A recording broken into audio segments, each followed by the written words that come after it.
Hola, sean todos muy bienvenidos a este programa especial donde vamos a hablar acerca de la unidad entre las distintas iglesias y denominaciones cristianas. Vamos a reflexionar acerca de la unidad juntos y para mí es una bendición poder participar en esta iniciativa de la Alianza Evangélica junto a otros hermanos en Cristo que hemos llegado a respetar, a querer, amar y que nos encontramos conociendo cada día más, como nuestro hermano Edgar Pacheco, nuestro hermano Néstor Díaz, el doctor Alfredo Didier y nuestro hermano Leonardo Mendoza. Es una bendición que podamos participar juntos, unidos, en una serie de pláticas acerca de esta reflexión importante sobre la unidad, y así se titula esta iniciativa: Reflexiones y experiencias sobre la unidad cristiana evangélica, cuál es la situación actual y perspectivas hacia el futuro. Y yo quisiera hoy concentrarme más en el tema de que somos llamados en Jesucristo a ser parte de una iglesia en Cristo, de un cuerpo de Cristo, de un grupo de personas que Dios nos llama a amarnos unos a otros, a tener unidad entre nosotros, a ser del mismo sentir. Sin embargo, es importante entender que la unidad no significa uniformidad y que la unidad tiene un costo. La unidad requiere es un reto para cada uno de nosotros, y vamos a hablar hoy acerca de algunas objeciones y de algunos obstáculos a la unidad entre nosotros como pueblo de Dios, como cristianos. Sin duda, Dios desea la unidad de su pueblo. Hay un versículo que me gusta mucho que se encuentra en Primera de Corintios capítulo 1, verso 2, donde el apóstol Pablo escribe su carta a los Corintios y se refiere de esta manera a la iglesia. Dice a la iglesia de Dios que está en Corinto, mostrando que el pueblo santo de Dios, el pueblo de creyentes que alguna vez se ha arrepentido de sus pecados, ha confiado y puesto su fe en Jesucristo para ser salvos, llegamos a ser parte de esa iglesia. Y dice que esa iglesia estaba localizada en Corinto.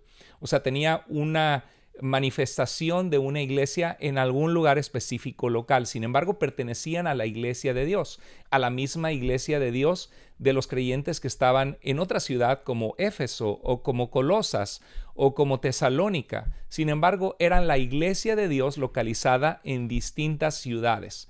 Y dice que esta iglesia está compuesta por los que son santos, santificados en Cristo Jesús, o sea que Dios les ha apartado para ser pueblo de Dios a través de la salvación de Cristo, y dice llamados a ser santos. Es un llamado que Dios nos hace a cada cristiano de apartarnos del pecado, apartarnos del mal y seguir a Jesucristo como el Señor de nuestras vidas. Por eso dice Jesús que el que quiera seguirme, niéguese a sí mismo, tome su cruz cada día y sígame. Y dice ese pasaje, me encanta cómo termina el versículo 2, porque dice que la iglesia de Dios son los santificados en Cristo Jesús, llamados a ser santos, y aquí está la parte interesante, dice, junto con los que en todo lugar invocan el nombre del Señor Jesucristo, Señor de ellos y nuestro. La salvación se encuentra en una persona, en Jesús. En Juan 14:6 él dijo, yo soy el camino, yo soy la verdad, yo soy la vida. Y nada ni nadie puede sustituir la persona de Jesús como el único medio por el cual podemos ser salvos. Todos los que creen en Jesús pasan a ser parte de la iglesia de Cristo. Entonces Dios desea la unidad de ese pueblo de Dios. En el libro de Juan, el apóstol Juan nos comparte una oración de nuestro Señor Jesucristo antes de ir a la muerte por nuestros pecados.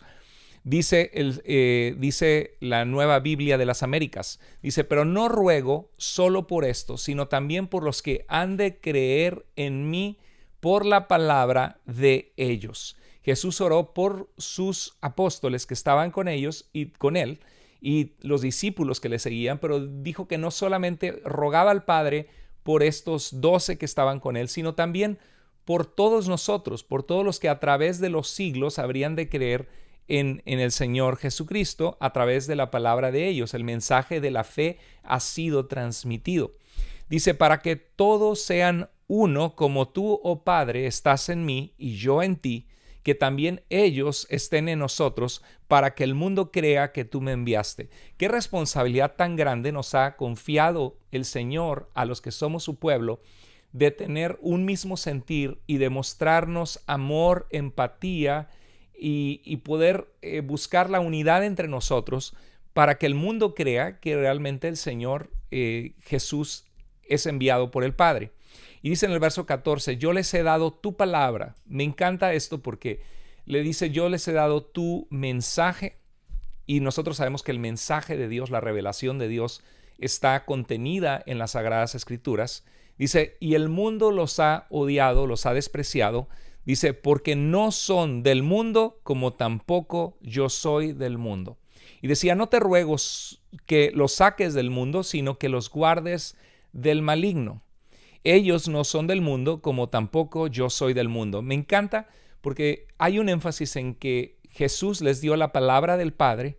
Hay un énfasis en que no somos del mundo los que seguimos a Jesús. Y dice el verso 17, santifícalos, apártalos del mal y del pecado. Eso significa santificarse. Santifícalos en la verdad.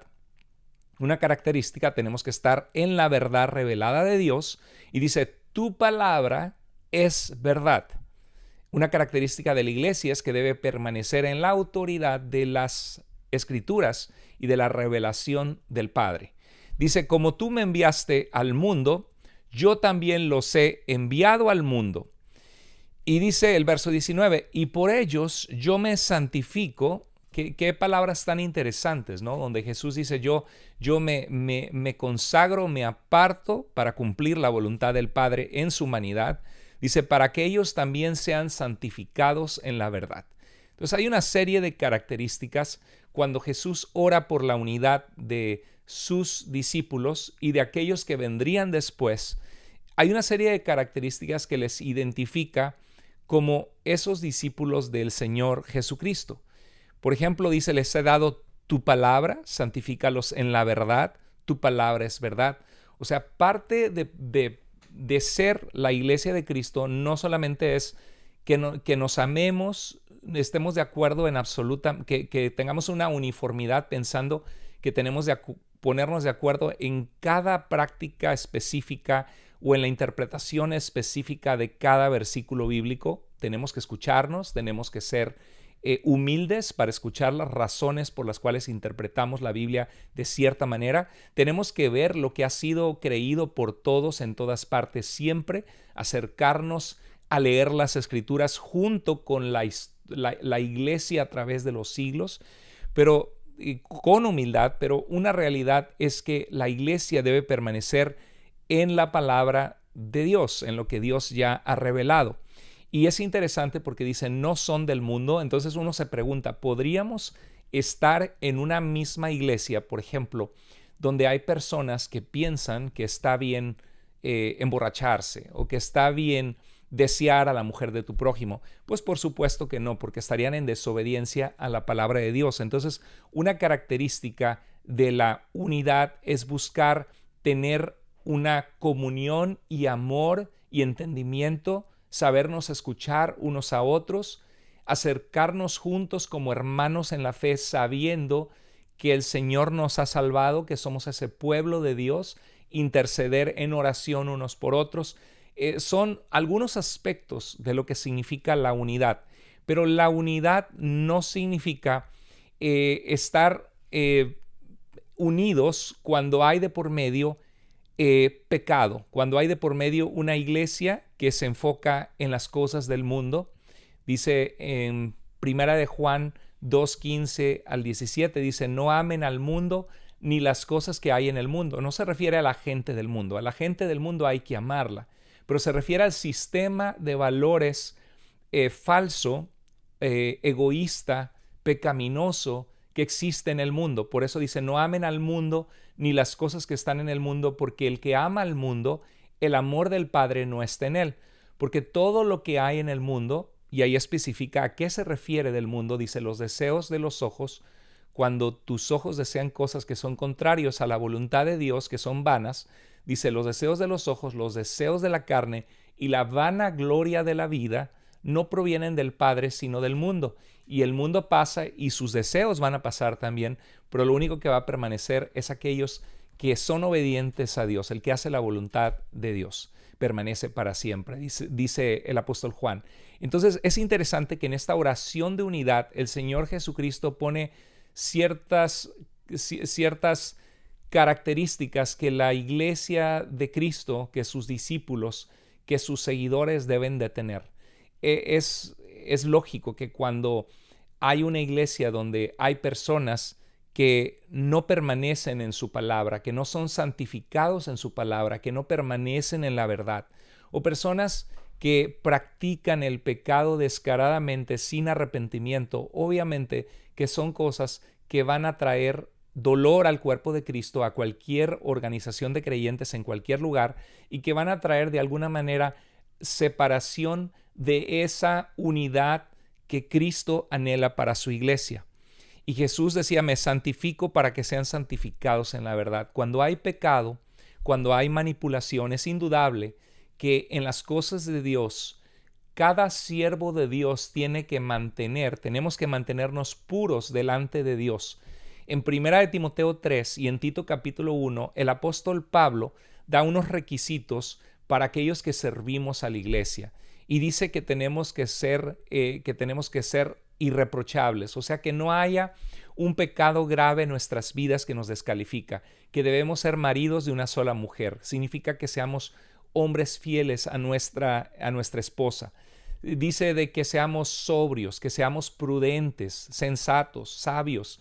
Dice que no debe ser, también, que no debe ser dado al vino, que no debe ser una persona que busca refugiarse en adicciones o en placeres de la vida que nos hacen perder la cordura o el estar en nuestro sano juicio para poder amar a Dios y amar a la gente y ser un ejemplo para la iglesia. Dice que no debemos ser peleoneros, dice que debemos ser aptos para enseñar. Entonces hay una serie de características de santidad y características morales de los que servimos a Dios.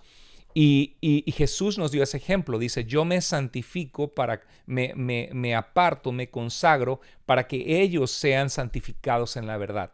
Entonces, cuando hay líderes que no cumplen con este ejemplo de esta oración sacerdotal de Jesús, obviamente eso va a traer mucho dolor en las personas, en la iglesia, va a traer falta de unidad en la iglesia, porque no vamos a unirnos con un líder corrompido que está haciendo algo malo o con un líder que está enseñando falsa enseñanza que no se conforma a las palabras de Cristo. Entonces, la unidad en la iglesia es un reto y por eso es que ha sido muchas veces, algunos se han burlado de ese argumento, unidad de qué, hay tantas iglesias, tantas denominaciones. Por cierto, muchas de las denominaciones que han surgido en el mundo no necesariamente son porque había división.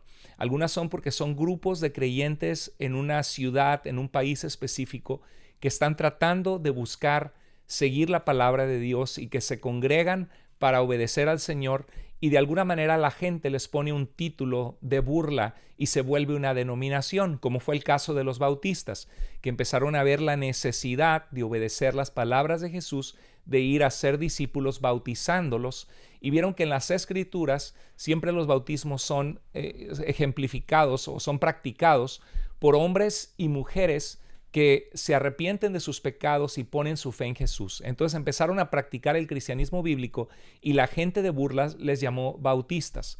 O en el caso de John Wesley, ministro de la iglesia anglicana, que cuando deja establecidos grupos de discipulado, porque son metódicos en el estudio de las Escrituras, él había estudiado en Oxford, Inglaterra, y había tenido un encuentro con un grupo de creyentes moravos que sacudió su fe y que le ayudó a profundizar su fe más bien en el Señor. Y él empezó a dejar grupos de discipulado, y como eran metódicos en estudiar las Escrituras, se les llamó metodistas. O la iglesia presbiteriana, porque estaba compuesta por ancianos o presbíteros que administraban la iglesia. Entonces las denominaciones no siempre son una señal de que hay división como cristianos, sino que son grupos de cristianos que tienen una historia en común y que aman a Jesucristo y que quieren seguir a Jesucristo. Entonces es muy interesante que al analizar esta oración de Jesús al Padre pidiendo por unidad, hay características dentro de esa oración de lo que significa ser parte de esa iglesia, y obviamente que cuando no se cumplen esos requisitos, por eso es que puede haber divisiones y por eso es que podemos ver iglesias que experimentan una separación porque no quieren continuar en una enseñanza que se ha apartado de Cristo o en una conducta que es reprobable y que no es agradable delante de Dios. Los que servimos a Dios tenemos una gran responsabilidad. Entonces, para sostenerse esa unidad que Jesús describe, existen 4 condiciones en esta oración de Juan 17. 1, la iglesia debe permanecer en la palabra de Dios. Por eso decía Jesús en Juan 8, 31 al 32, dice que le dijo a los judíos que habían creído en él: si ustedes permanecen en mis palabras o en mi palabra, serán verdaderamente mis discípulos y conocerán la verdad y la verdad los hará libres. Una característica de la Iglesia de Cristo es que debe permanecer en las enseñanzas de Jesús y del Evangelio. Una pregunta: ¿cuál es la iglesia verdadera de Cristo? La que permanece en las enseñanzas de Jesús. Puede ser una iglesia verdadera, pero al momento que una iglesia se aparta de las enseñanzas esenciales, centrales, fundamentales de Cristo Jesús, entonces se están apartando de ser una iglesia que camina en la verdad. Y es por eso que existen divisiones, que surgen denominaciones. Segunda característica, de acuerdo a la oración de Juan 17 de Jesús, debe permanecer en la verdad. Tercera, debe santificarse o apartarse del pecado y del mal para vivir esa verdad en obediencia a Dios. Y en cuarto lugar, no debe ser mundana, porque Jesús dice que no son del mundo y honoraba al Padre que los quitara del mundo, sino que los guardara del mal o del maligno. Entonces son 4 características de una iglesia que todos nosotros podemos vernos al espejo y decir: ok, estoy permaneciendo en la verdad, en la palabra de Dios, estoy permaneciendo en la verdad, buscamos apartarnos del mal para caminar en esa verdad y estoy viviendo una vida en la que entiendo, como dice el apóstol Pedro, que somos peregrinos y extranjeros, que tenemos que poner la vista en las cosas de arriba donde está Cristo sentado y no en las de la tierra. Muy buena guía para nosotros ver la oración completa de Jesús, porque algunos dicen: es que Jesús dijo que sean uno, Padre, pues entonces tú debes de venirte a mi institución para que estés en la verdad. Eso es jactancia, porque ¿qué te hace pensar que tu institución, número uno, que tu institución es la iglesia, de acuerdo a la definición que la Biblia da 120 veces hablando de la iglesia como la gente que sigue a Jesucristo? Y en segundo lugar, que te hace pensar que tú eres la iglesia de Cristo. Y bueno, hace un tiempo atrás hice una serie de videos con un hermano en Cristo amado, un pastor que está en Suiza, algunos de ustedes lo conocen, nuestro hermano Jorge Walters. Hicimos una serie que alcanzamos a hacer 8 videos sobre los padres de la iglesia y el catolicismo, una serie muy interesante que ha sido de bendición a otros. Está allí en mi canal de Carlos Andrés Moore. Si no te has suscrito, te invito a suscribirte al canal de Carlos Andrés Moore, porque allí constantemente subimos temas que son de bendición para la iglesia, y también en el de la iglesia que pastoreo, Tu Iglesia Vida, lo puedes buscar en YouTube. Suscríbete, ponle las notificaciones. También a este video dale un like si es algo que está siendo de bendición a tu vida. Si consideras al ver el video que es de bendición, compártelo con otros. Y bueno, algo que vi que publicó nuestro hermano decía: todo cristiano piensa que la Biblia es su máxima autoridad. Dice: hasta que se encuentra con versículos que contradicen alguna enseñanza de su propia denominación. Estoy de acuerdo. Lo que el hermano Jorge quiso decir en este post es de que hay personas que obviamente todos traemos nuestros prejuicios a la vida cristiana y al texto bíblico, los lentes que nos han dado. Si nos dieron lentes rosas, todo lo vemos rosas. Si nos dieron lentes azules, todo lo vemos azul, de color azul. Y ninguno de nosotros se salva de tener prejuicios. Requiere una intencionalidad de decir: a ver, realmente lo que estoy creyendo en cuanto a este tema es realmente la enseñanza misma de la Biblia. Es algo consistente con la forma en que los eruditos bíblicos y la iglesia en general de Cristo a través de los siglos ha entendido esta verdad, y sobre todo es una verdad que realmente la Biblia respalda en su contexto y en la consistencia de todos los textos bíblicos que hablan de este tema. Y uno tiene que ser honesto, y ahí es donde a veces los lentes rosas te los tienes que quitar y tienes que abrazar la verdad. Y obviamente al abrazar la verdad eso requiere a veces enfrentar crítica y rechazo de tu propia iglesia, de tu propia denominación. Pero al final de cuentas, nuestro corazón y nuestra mente está sujeto a la obediencia de Cristo y de su palabra. Pero es verdad que algunos dicen, no, es que la Biblia es mi autoridad, pero cuando la denominación de nosotros interpreta algo de una manera distinta, nos orillamos más a abrazar lo que nuestra denominación dice que lo que la Biblia misma dice. Entonces, es verdad que es algo frustrante para muchos el poder tener el discernimiento, de poder encontrar la verdad en medio de diferentes posiciones doctrinales que diferentes teólogos o diferentes denominaciones enfatizan o abrazan. Pero yo lo que he encontrado en mi vida, te lo digo con humildad y con sinceridad, es que a medida que leo las Escrituras, que me adentro, porque yo emprendí este viaje por amor. Vengo de un hogar donde mi padre era muy católico, comulgaba diario por 10 años de adulto y tuvo un encuentro un día en su vida con Jesucristo, dándose cuenta que la vida cristiana se trata de Jesús y no de una institución, ni de acercarnos a Dios solamente a través de sacramentos eclesiásticos, sino a través de la suficiencia de la salvación de Cristo. Mi madre judía, mi madre ni siquiera creía en Jesús.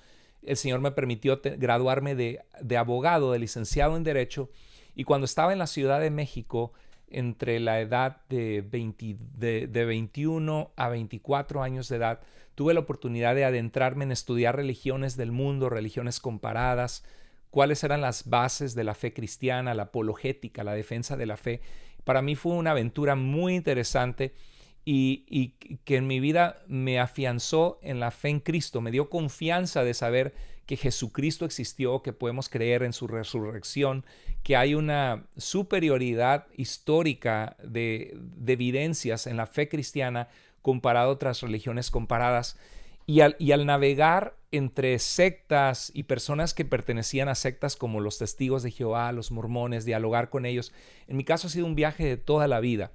Y me ha tocado el privilegio de poder enseñar el seminario bíblico en línea, que para los que estén interesados, seminariobiblicoenlinea.com, donde he enseñado, por ejemplo, tengo 24 clases de hermenéutica, de qué es la ciencia y el arte de la interpretación bíblica, viendo todos los aspectos distintos que tenemos que interpretar un texto en su contexto, respetando el contexto histórico, social, lo que estaba sucediendo cuando el autor, inspirado por Dios, escribió el texto, porque la Biblia significa lo que significó en ese entonces. La Biblia nunca significa lo que nunca significó. Entonces, al haberme adentrado en enseñar la Biblia libro por libro en Antiguo y Nuevo Testamento, ver por qué se escribió un libro, a quién iba dirigido, cuál es el tema que ese libro habla, qué provocó que ese libro fuera inspirado por Dios en ese tiempo, por ese autor. Cuando uno se profundiza en la historia de la revelación de Dios, de los libros de la Biblia, de la teología es lo que nosotros empezamos a entender de quién es Dios, de lo que Él ha revelado acerca de la humanidad, de cómo relacionarnos con Él, de cuál es nuestro impedimento del pecado para acercarnos a Él, cuál fue la solución al pecado, que fue la redención en Jesucristo.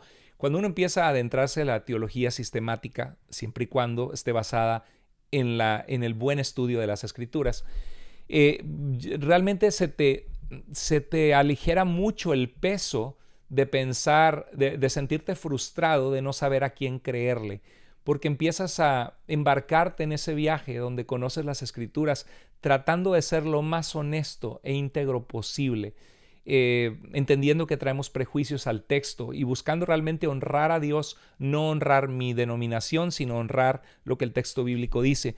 Y realmente ha sido para mí algo que ha sido liberador al estudiar las Escrituras, el poder discernir claramente que en nuestro tiempo hay doctrinas que claramente al leer las Escrituras no llegas a esa conclusión. Lo he dicho muchas veces, nadie al leer la Biblia sin una previa explicación de videos que has visto, de que has sido indoctrinado en ciertas enseñanzas, llega a conclusiones. Por ejemplo, nadie por leer solo la Biblia termina diciendo, tengo que rezar a María para que ella interceda por mí ante Dios. Tengo que venerarla. O nadie leyendo la Biblia termina diciendo, tengo que declarar y decretar cosas porque mi mi boca tiene poder en lo que decreta o declara. Nadie leyendo la Biblia termina diciendo, tengo que hacer un pacto de dinero con un supuesto apóstol para que Dios me bendiga. No, son cosas que la gente es enseñada en esas ideas y tenemos que filtrarlo a través de las Escrituras. Entonces vamos a regresar al tema. Si Dios desea la unidad de la iglesia, de su iglesia, yo estoy de acuerdo en esas 4 marcas de la iglesia. La iglesia es una.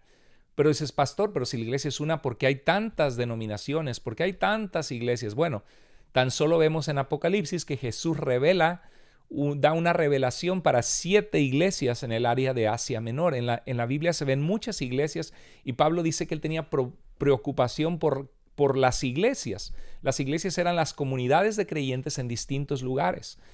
Pero sin embargo, todas esas iglesias estaban compuestas de las personas que han creído en Jesús y que han clamado a su nombre y son la iglesia en mayúscula, el grupo de personas salvas en Jesucristo. Entonces la iglesia, yo no estoy aquí para decirte, eso es precisamente la unidad evangélica, que cada uno de nosotros, los expositores en esta iniciativa hablando de reflexiones sobre la unidad evangélica de las distintas iglesias evangélicas, todos podemos mirarte a los ojos y decirte, Jesucristo es el camino, la verdad y la vida, y como decía Pedro, no hay otro nombre bajo el cielo dado a los hombres en el cual podemos ser salvos. Todos podemos verte a los ojos y decir, mi iglesia no es la única verdadera. Mi iglesia, mi denominación, no es a quien nosotros predicamos y exaltamos, sino es a Jesucristo. Y ese es el mensaje apostólico del Nuevo Testamento. Y eso es lo que nos une, la sangre de Cristo que fue derramada para rescatarnos de nuestros pecados a cada uno de los que hemos clamado al nombre del Señor Jesucristo como nuestro Salvador, Señor de ellos y nuestro. Y eso es lo que nos une. Y porque somos hijos del mismo Dios, que hemos recibido inmerecidamente por gracia esa suficiente salvación de Cristo, entonces podemos vernos con amor porque somos hermanos en la fe, porque nos une Dios como nuestro Padre y eso nos une como hijos de Dios. Pero ¿qué es la unidad exactamente? Bueno, en Efesios 4, 1 al 3 se ve al apóstol Pablo hablando de unidad a la iglesia de Éfeso. También se ve hablando de unidad a la iglesia de Filipos, porque había algunas personas ahí que estaban teniendo ciertas tensiones entre ellos. También se ve la necesidad de unidad a la iglesia de los Corintios, donde algunos habían hecho partidismos y unos decían yo soy de Pablo, yo soy de Apolos, yo soy de Cefas, y otros decían no, yo no soy de nadie, yo no le voy a ninguno, yo solo soy de Cristo, pero rechazaban a los demás. Y el apóstol Pablo les habla a los corintios sobre la necesidad de la unidad. Eso era para frenar los pleitos y partidismos dentro de una iglesia local, que no refleja para nada el amor de Cristo si en la iglesia local no nos estamos extendiendo amor y respeto entre nosotros. Es lo que dice Juan en Primera de Juan. El que dice que ama a Dios y aborrece a su hermano es mentiroso, porque ¿cómo va a amar a Dios a quien no ha visto cuando tiene a su hermano a quien ha visto y no puede ser tolerante para extenderle gracia, paciencia y amor? Entonces en Efesios 4, 1 al 3 dice, les ruego que vivan de una manera digna del llamamiento que han recibido. Dice, siempre humildes y amables. Grábate esas palabras porque esas palabras son imprescindibles para la unidad evangélica. No puede haber unidad entre las iglesias, entre los creyentes en distintos lugares si no tenemos estas características, que son también frutos del Espíritu Santo, del caminar con Dios. Siempre humildes. La humildad es no tener un concepto más alto de ti que el que debes tener, saber que podemos aprender unos de otros, que nadie vale más que el otro porque somos por la gracia de Dios los que somos sus hijos, adoptados como hijos de Dios inmerecidamente, y tú tienes una experiencia, algún conocimiento en algún área, en alguna aspecto teológico que quizá yo no he profundizado. Ahí es donde está la humildad, el reconocer que nos necesitamos unos a otros y no tener un concepto más alto ni creerme más de lo que debo creerme. Debo ser amable hacia mis hermanos en Cristo. O sea, fácil de amar y ser atento a los demás. Debo ser paciente con la gente que es diferente a mí, con la gente que opina diferente o tiene una convicción diferente. Debo ser tolerantes unos con otros en amor. Y qué triste, porque en esto de los debates y diálogos teológicos hay mucha falta de amor. Hay mucha gente que se insulta, se ofende, se ataca. Dice que en amor. Ahora, claro que el Señor Jesucristo, cuando hablaba, por ejemplo, con los fariseos, les llamaba hipócritas, les llamaba generación de víboras, pero les llamaba a aquellos que se aferran a la mentira y que están engañando a los demás. Pero en general, el cristiano tiene que vestirse de amor en la forma en que nos hablamos, darnos el beneficio de la duda. Y dice que el siervo de Dios, dice Pablo, debe ser, dice que debe ser paciente para con todos. Y debe ser también, porque habla de aquellos que están cautivos en el lazo del diablo, y dice que debemos corregir con las escrituras por si quizá Dios les permita escapar del lazo del diablo en el cual se encontraban cautivos a voluntad de él. Pero en general, el siervo de Dios debemos vestirnos de amor. Dice, esfuércense por mantener la unidad. Fíjate cómo la unidad requiere un esfuerzo, porque somos de diferentes países. Quizá pertenecemos a diferentes denominaciones, pero la unidad requiere un esfuerzo. Mantener la unidad del espíritu mediante el vínculo de la paz. La paz trae unidad. Y dice, hay un solo cuerpo. Ahí está la iglesia, las 4 características de la iglesia. La iglesia es una. La iglesia debe ser santa, apartada del pecado y del mal. Debe ser apostólica, basada en la enseñanza de los apóstoles. Y debe ser católica en el sentido de ser universal, no en el sentido de la iglesia católica romana actual. Entonces, esas características de la iglesia que se enfatizaron en el concilio de Constantinopla en el 381, lo enfatiza también Optato, un obispo de Milevi, y él dice, la iglesia es una, es santa, es universal y es apostólica. Eso sigue siendo cierto. Y eso es una declaración de características de la iglesia que han creído los anglicanos, los presbiterianos, los metodistas. Todos podemos estar de acuerdo en esa realidad. La iglesia es una, es santa, es universal y debe ser apostólica, basada en la doctrina de los apóstoles. Pero aquí habla de una sola, dice, un solo cuerpo. Somos el pueblo del Señor, un solo espíritu, el Espíritu Santo que habita en el que clama al Señor para ser salvo. En la iglesia anglicana, metodista, presbiteriana, luterana o evangélica o pentecostal o bautista, es el mismo Espíritu Santo si realmente ponemos nuestra confianza en Jesús para ser salvo. Dice, así como también fueron llamados a una sola esperanza, un solo Señor, una sola fe, un solo bautismo, un solo Dios y Padre de todos, que está sobre todos y por medio de todos y en todos.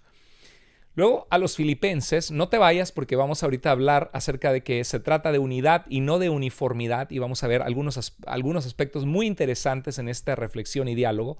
Dice, ruego a Evodia y también a Síntique que se pongan de acuerdo en el Señor. A mí siempre me gusta mucho tener mi base de mi teología en la Biblia, entonces por eso uso mucho la Biblia, y aunque vamos a reflexionar juntos, estoy empezando con la palabra de Dios y ayudándonos a prestar atención a estos pasajes que hablan de la unidad. ¿A qué se refieren? Pero en la carta de Pablo a los filipenses había 2 mujeres que habían servido al Señor, quizá tenían estudios bíblicos en sus casas, la iglesia quizás se reunía en su casa. Dice, ruego a Evodia y también a Síntique que se pongan de acuerdo en el Señor. No se estaban poniendo de acuerdo y por eso había desunidad. Entonces, cuando reflexionamos acerca de la unidad requiere ponerte de acuerdo, requiere saber escuchar, como dice Santiago, que seamos lentos, que seamos rápidos o prestos para escuchar, tardos para hablar. Pero generalmente hacemos lo contrario. Somos muy prestos para hablar y no dejar hablar a la otra persona, y somos muy lentos para escuchar y ver las perspectivas de la otra persona. Entonces dice que se pongan de acuerdo en el Señor. La unidad requiere ponerse de acuerdo. Y en Filipenses 2, 3 al 10, ahí es donde Pablo dice, nada hagan por contienda o por vanagloria, por contender, por pelear. La vanagloria tiene que ver con el orgullo personal.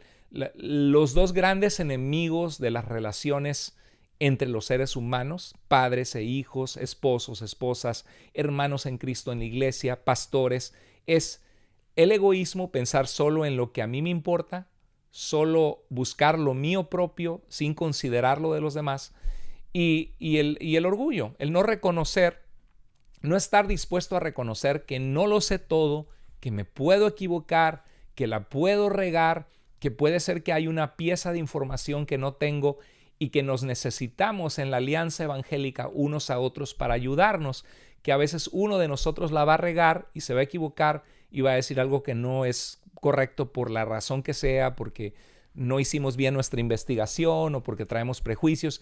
Y ahí es donde entra el amor y la tolerancia. En vez de decir, oh, él no sabe nada o se equivoca, el extendernos ese manto de gracia y amor y el ayudarnos unos a otros como cuerpo de Cristo. Más fácil decirlo que hacerlo, sin embargo, se puede hacer cuando nos vestimos de amor. Y dice en Filipenses que nos vistamos, que imitemos la misma actitud que hubo también en Cristo Jesús, que siendo en forma de Dios se humilló y vino a servirnos. Entonces la unidad requiere mucha humildad y por eso es difícil tenerla muchas veces.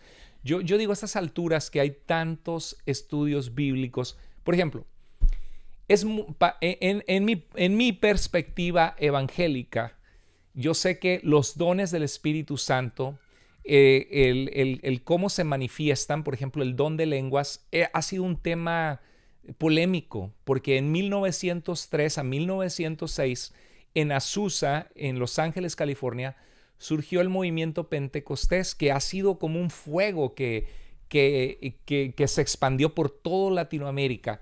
Y una de las maneras en que surgió este movimiento es enfatizando el don de hablar en lenguas, pero llamándole como el bautismo del Espíritu Santo. Y en muchas denominaciones pentecosteses, cuando surgió, se creía, y hasta el día de hoy se cree, que todo cristiano, después de ser salvo, debe experimentar una segunda manifestación donde el Espíritu Santo llega a su vida. Todo esto surgió con malentender o interpretar de cierta forma los escritos de Charles Wesley, que es el creador de la iglesia metodista, y de ahí surgió. Fue Charles Parham en Topeka Bible College que comenzó, al estudiar el libro de los Hechos, fue una jovencita que se llamaba Agnes Osman, que fue la primera que experimentó en esa instancia histórica el hablar en lenguas, pero a través de este movimiento de Azusa, que venía de este movimiento de la santidad, del movimiento metodista, se empezó a enfatizar la necesidad de tener una segunda experiencia para hablar en lenguas. Ahora, cuando uno ve lo que la iglesia ha creído sobre este tema a través de la historia, y sobre todo cuando uno ve que las escrituras, por ejemplo, en 1 Corintios 2 es muy claro que no todos hablan en lenguas, se menciona las lenguas como un don específico del Espíritu Santo. Por cierto, dentro de esto hay convicciones teológicas que a veces traen separación, no necesariamente que se odien, sino que no se ponen de acuerdo en ese tema. Iglesias o cristianos que en su teología son cesacionistas, que creen que esos dones sobrenaturales han cesado, interpretando algún pasaje por ahí en Corintios 13, y otros creen que son continuistas, que el Espíritu Santo sigue actuando en la iglesia, que no hay ningún pasaje bíblico que diga que Dios va a dejar de actuar y que Dios sigue siendo Dios y no lo podemos poner en una caja para decir hasta aquí Dios tú puedes hacer esto. Entonces eso trae ciertas diferencias, pero en el caso al ver 1 Corintios 12, que dice que no todos hablan en lenguas, y ver que el Espíritu Santo reparte a cada uno según el Espíritu Santo desea, es obvio que las lenguas no son una experiencia para cada cristiano en la Biblia, en el Nuevo Testamento, sino una de las manifestaciones o de los dones específicos del Espíritu. Entonces pienso, ¿por qué no llegan todas las iglesias que vienen del movimiento pentecostés y dicen, ¿saben qué? Veo al estudiar las escrituras que el don de lenguas es uno de los dones. Y yo sé que me estoy metiendo un punto que es controversial y te pido disculpas si ofendo a alguien. Nunca es mi intención ofender, sino eso se requiere el diálogo, la honestidad, la humildad, el entender cómo vemos las cosas, cada uno de nosotros desde nuestra perspectiva. y poder hablar en amor. Entonces, la pregunta es ¿por qué? Y eso pasa en cualquier denominación, en la mía, en la tuya, en todas las denominaciones. ¿Por qué no tenemos la humildad de que cuando nos adentramos a ver una doctrina bíblica y ver que si nuestra convicción no tiene tanto fundamento, o considerar que quizá hemos malinterpretado algunos textos bíblicos, el no tener la humildad de decir, bueno, esto es lo que nuestra denominación ha creído, pero damos libertad y no necesariamente, ahora comprendemos que no necesariamente es la postura que representa el entendimiento más claro de las Escrituras. Creo que todos debemos tener esa humildad y es difícil hacerlo. Esa es la cosa. Nos falta a veces el valor, la honestidad, pero por dar un ejemplo, ¿no? Tenemos que ponernos de acuerdo en el Señor y considerar a los demás como trataríamos una persona superior, con respeto, con humildad, escucharlos. Y bueno, quiero que sepas que es indudable al reflexionar en la unidad que el error divide. La falsa doctrina divide. Ya lo vemos en las Escrituras desde, por ejemplo, vemos que en Hechos capítulo 15 llegaron algunos de Judea y les decían a los gentiles en Antioquía y otros lugares que si no, donde había una iglesia gentil principalmente de las naciones que habían creído en Jesús, que no eran judíos, y les decía, si no se circuncidan no pueden ser salvos. Y dice que hubo tal desacuerdo entre ellos que subieron a los apóstoles, Pablo y Bernabé y presentaron la situación y todos al unísono estuvieron de acuerdo que no era necesario cargar a los gentiles con observar esos aspectos como la circuncisión. Sin embargo, eso en la iglesia primitiva provocó división entre algunos judíos que venían del fariseísmo, que estaban ellos convencidos que los cristianos gentiles tenían que obedecer ese pacto que Dios hizo con Abraham en Génesis 17. Y tan es así que llegaron algunos de Judea y estaban confundiendo a personas en Galacia, y Pablo les escribe una carta bien dura diciendo que habiendo empezado por la fe y por el Espíritu van a acabar por las obras de la ley, y que si aún un ángel bajara del cielo anunciando otro evangelio sea anatema, caiga bajo la maldición o el juicio justo de Dios.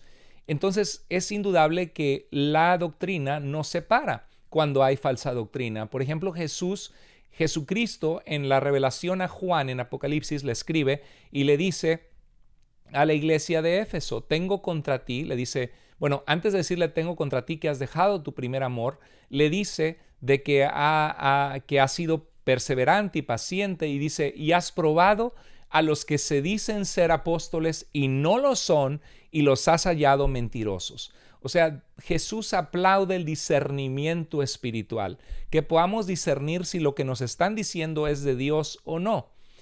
Por eso dice también Juan, no creáis a todo espíritu, porque muchos falsos profetas han salido por el mundo, y tenemos que discernir, usar discernimiento de acuerdo a lo que Dios ya ha revelado. Entonces el error divide, y por eso es que surgen iglesias y denominaciones falsas y sectas falsas más que denominaciones. Una denominación no es una secta. Una denominación es un grupo de cristianos que tienen una historia en común, ciertos valores en común, sobre todo una historia en Cristo en común en cierto lugar donde surgió esa comunidad de fe y que están unidos a Cristo y que enfatizan el evangelio. Una secta es un grupo que se corta de lo que históricamente la iglesia ha sostenido y empiezan a tener una autoridad muchas veces por encima de las escrituras, dividen la iglesia pensando que solo ellos son los buenos y tuercen algunas verdades esenciales de la fe. Ya estamos en presencia de una secta falsa, como lo son los testigos de Jehová, los mormones, la luz del mundo y otras sectas que existen que tergiversan el evangelio y se creen los únicos poseedores de la verdad.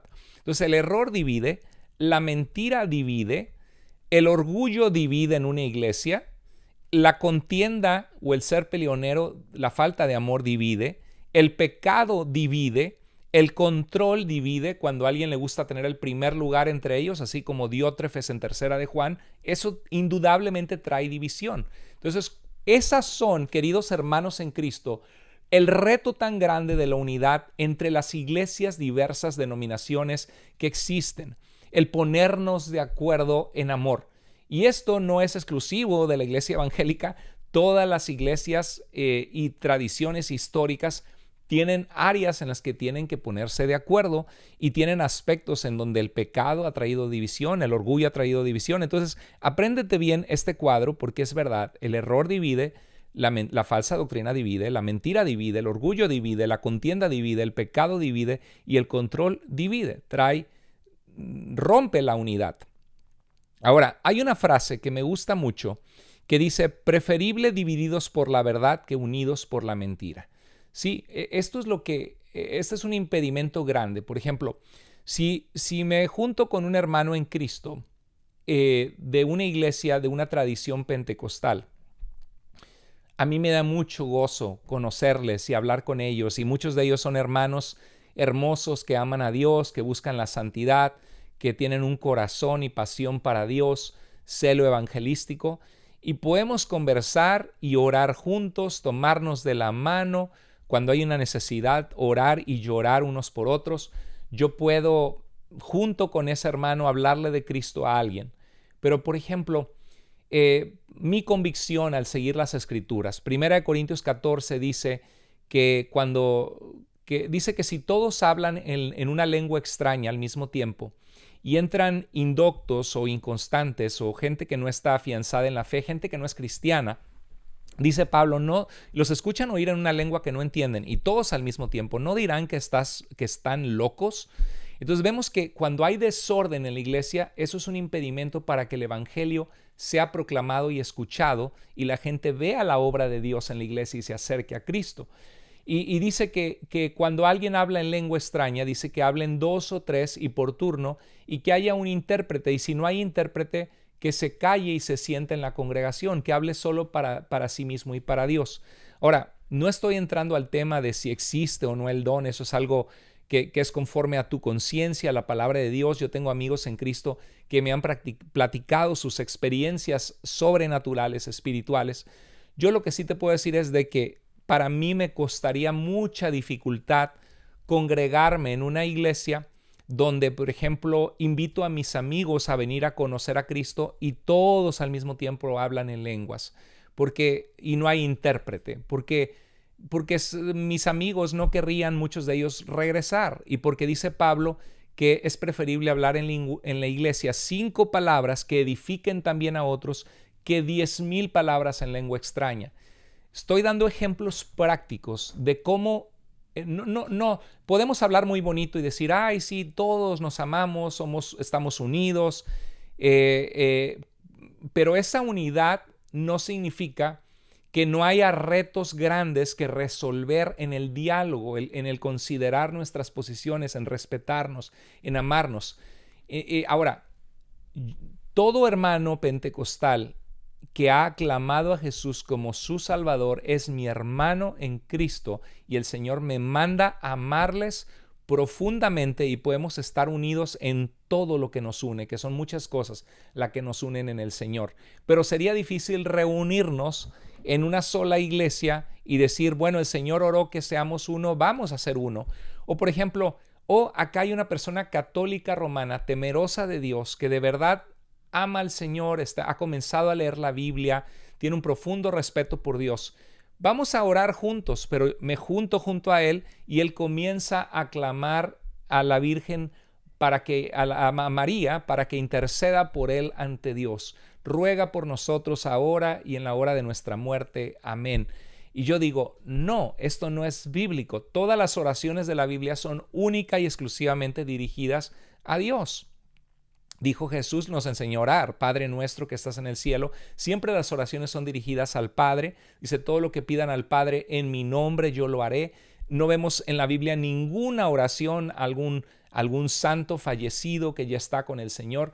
No, esto es ni tampoco lo vemos en los padres apostólicos, ni en la doctrina apostólica, ni en los primeros padres de la iglesia. Es un desarrollo doctrinal que empieza a agarrar fuerza con los siglos posteriores a la época apostólica. Entonces, de ninguna manera yo podría decir, sí, unámonos, somos una sola iglesia, Cristo oró que seamos uno. No, hay retos grandes. Ahora, por supuesto, hay iglesias más cercanas a la verdad y a la palabra de Dios que otras. Y como evangélicos creemos en el evangelio. que el Evangelio es poder de Dios para salvación a todo aquel que cree. Creemos en la suficiencia de Cristo, que en Él estamos completos, como dice Pablo a los Colosenses, sin que nos falte nada al estar en Cristo Jesús. Entonces, es verdad que el amor a la verdad indudablemente va a traer división, preferible divididos por la verdad que unidos por la mentira. Ahora, una cosa es la unidad en amor, otra cosa es el control institucional. Es muy diferente y es ahí donde nuestros amigos católicos romanos erran, porque piensan que la unidad es porque ellos tienen una institución que controla las diócesis y que controla lo que se hace, que eso es unidad. Pero sin embargo, la mayoría de la gente que va a las parroquias o que va a misa, va a misa, recibe la Eucaristía y se sale, y pocas veces la gente se conoce entre ellos, se ama entre ellos, cosa que en el cristianismo se experimenta muchísimo, ese amor y esa unidad, la iglesia como una familia en Cristo. Pero eso es control institucional, no necesariamente unidad. En tercera de Juan 9, el apóstol Juan dice: escribía a la iglesia, pero Diótrefes, a quien le gusta ser el primero entre ellos. En la Biblia nunca vemos un papado, nunca vemos que todos los demás apóstoles estaban sometidos para pedirle permiso a Pedro, por ejemplo, ni a Pablo tampoco, ¿no? Siempre vemos una pluralidad de líderes, por eso dice Efesios 2:20 que estamos edificados o construidos sobre el fundamento de los apóstoles en plural, siendo Cristo Jesús la piedra angular. Y dice el apóstol Pablo que ningún otro puede poner otro fundamento que el que está puesto, el cual es Cristo Jesús. Cuando Clemente de Roma escribe su carta a los Corintios, jamás dice que él es el Papa o que él es el principal sobre los otros obispos. Cuando Ignacio de Antioquía escribe su carta a los romanos, jamás manda saludos a algún obispo, ni siquiera de Roma, ni se menciona en los padres apostólicos nada parecido a un papa. Y vemos a través del concilio de Nicea de que claramente cada obispo tenía jurisdicción sobre su propia ciudad. Entonces no vemos tal cosa como un papado. Pero en el caso de tercera de Juan sí vemos un hombre que le gustaba tener el primer lugar sobre los demás. O sea, que todos se sometieran a lo que él decía, que él era el único líder, y dice que no acepta lo que decimos, por esta razón si voy, llamaré la atención a las obras que hace, acusándonos injustamente con palabras maliciosas. Cuando hay un líder que tiene palabras maliciosas, cuando tiene maldad, cuando su corazón no es recto delante de Dios. Y esto pasó en el papado, por ejemplo, León X, cuando Lutero clavó las 95 tesis, él lo que estaba tratando de combatir era la venta de indulgencias plenarias, el que la gente pudiera por dinero comprar un certificado del perdón de Dios sobre sus pecados o de sus familiares para que sus almas supuestamente pudieran salir mucho antes del purgatorio. Es algo que no tiene ninguna base bíblica. Entonces, León venía de una familia de prestamistas, de la familia de los Medici, y claramente era una corrupción de la verdad el vender el perdón de los pecados por dinero. Y eso es a lo que se opuso Martín Lutero en la Reforma, que fue la pólvora que inició la Reforma protestante. Entonces, cuando hay una persona que tiene una actitud con una intención que no es pura delante de Dios, o cuando hay palabras maliciosas, por supuesto que va a haber cismas, que va a haber división. A veces es por malicia, a veces es por ignorancia, que puede haber una división. Pero dice, no satisfecho con esto, él mismo no recibe a los hermanos, se lo prohíbe a los que quieren hacerlo y los expulsa de la iglesia. Una persona totalmente dominante que quiere imponer su voluntad. Bueno, todas las instituciones tienen unidad interna hasta cierto grado. O sea, hay gente que dice, pero es que ustedes los protestantes, los evangélicos, no se ponen de acuerdo. Mira, ¿por qué no forman una sola denominación? ¿Por qué hay bautistas, metodistas, presbiterianos? Bueno, y dice, nosotros sí tenemos unidad. No, cada denominación tiene unidad hasta cierto punto, incluyendo la Iglesia Católica y la Iglesia Ortodoxa. Tienen unidad hasta cierto punto. Entonces no puedes comparar, ahora sí que compara manzanas con manzanas y no manzanas con peras. Hay una expresión así, que tienes que comparar, ponerlo en la misma categoría para poder evaluarlo. Si para ti unidad es que tu institución controla las iglesias de tu institución, pues en ese caso también los bautistas tenemos mucha unidad y los metodistas tienen mucha unidad y los presbiterianos tienen mucha unidad, pero hasta cierto punto, porque todas las iglesias son sacudidas por opiniones contrarias y por cismas, como está pasando ahorita dentro del catolicismo romano mismo, con la declaración del Papa Francisco de dar la bendición, los sacerdotes, a las parejas del mismo sexo. Entonces, todas las instituciones tienen unidad interna hasta cierto grado. Entonces, la unidad no es que tu institución controla a todas las demás. La unidad bíblica es que nos vestimos de amor a los que estamos en Cristo, los que estamos en la verdad, y buscamos escucharnos cuando hay una diferencia con humildad.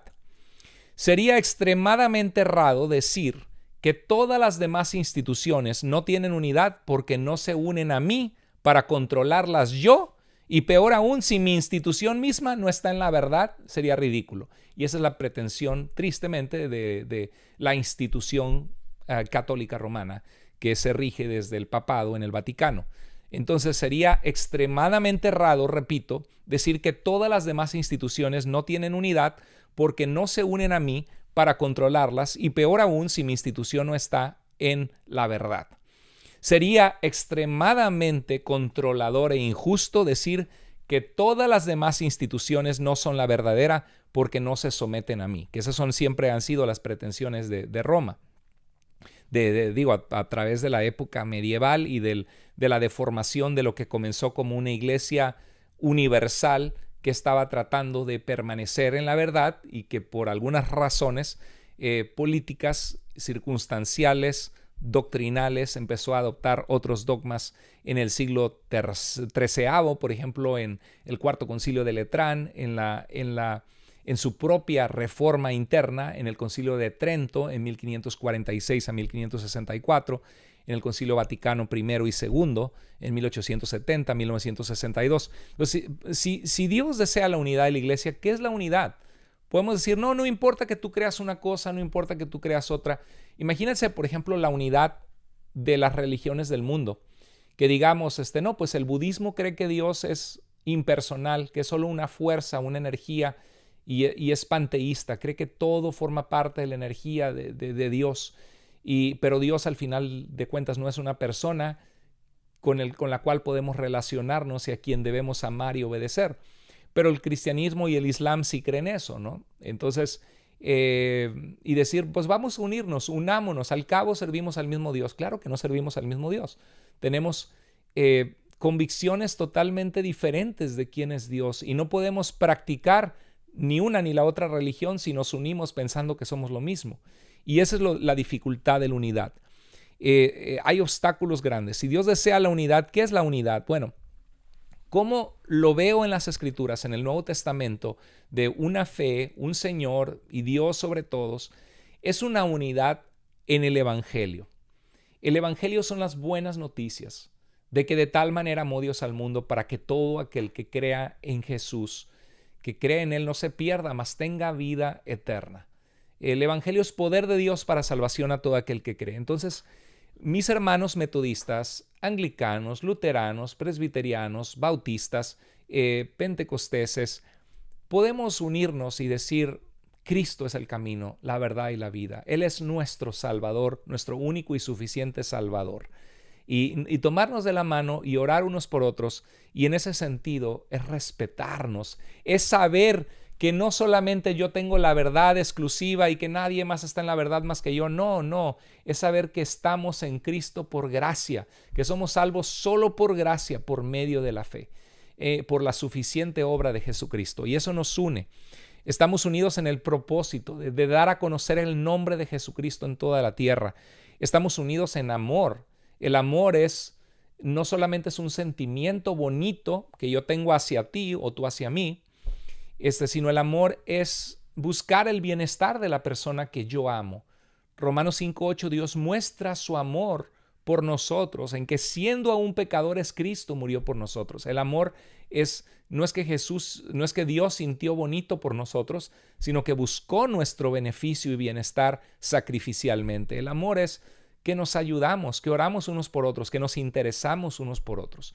¿Cómo ves? Deja tus comentarios en el video si está siendo de bendición. Gracias a todos los que están comentando ahorita, que están participando, dialogando.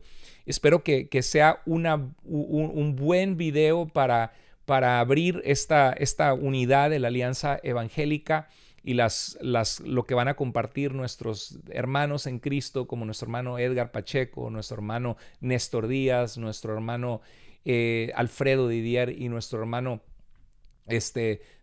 también nuestro hermano Leonardo Mendoza, que el Señor les use también para compartir y dialogar entre todos acerca de la unidad. En mi caso estoy hablando que la unidad no es uniformidad y que la unidad tiene retos muy claros. No podemos solamente hablar de que, o sea, unidos hasta qué punto, unidos en Cristo, unidos en el Evangelio, unidos en propósito, unidos en amor, un rotundo amén a eso. Y creo que ese es el énfasis de las Escrituras. Ahora, podemos tener unidad y diferir en cosas secundarias. Por ejemplo, los matrimonios. ¿Cuántos de ustedes están casados que están viendo este programa? Estoy hablando contigo. Tienes una esposa si eres un hermano en Cristo. Si eres una hermana en Cristo, tienes un esposo. Ahora, amas a tu esposo, amas a tu cónyuge. Yo amo profundamente a mi esposa, ¿eh? Es el amor de mi vida. Tengo 42 años de conocerla desde chiquitos, desde niños nos conocimos. Y es mi mejor amiga y la amo con todo mi corazón. Tenemos una unidad de valores y de pensamiento. Ahora, ¿somos iguales en todo? No. A ella le gusta abrir las ventanas para que entre el oxígeno y como vivimos en el noroeste a mí me da frío y yo quiero cerrar las ventanas. A ella le gusta abrir las ventanas para que entre la luz y a mí, como tengo ojos de color azul, soy más sensible a la luz y me molesta mucho la luz de que me incomoda y no puedo ver bien y yo quiero cerrar las persianas de la casa. Somos diferentes. Yo soy más rápido cuando hay que hacer algo, ella es más tardada, pero más prudente, se asegura que todo está bien. Salimos del carro y mi esposa se tarda más en salir y yo ya estoy saliendo y la tengo que esperar. Y es adaptarnos en amor con nuestras diferencias, con mis fallas, con mis errores, con las fallas que ella pueda llegar a tener. Y ese es el amor.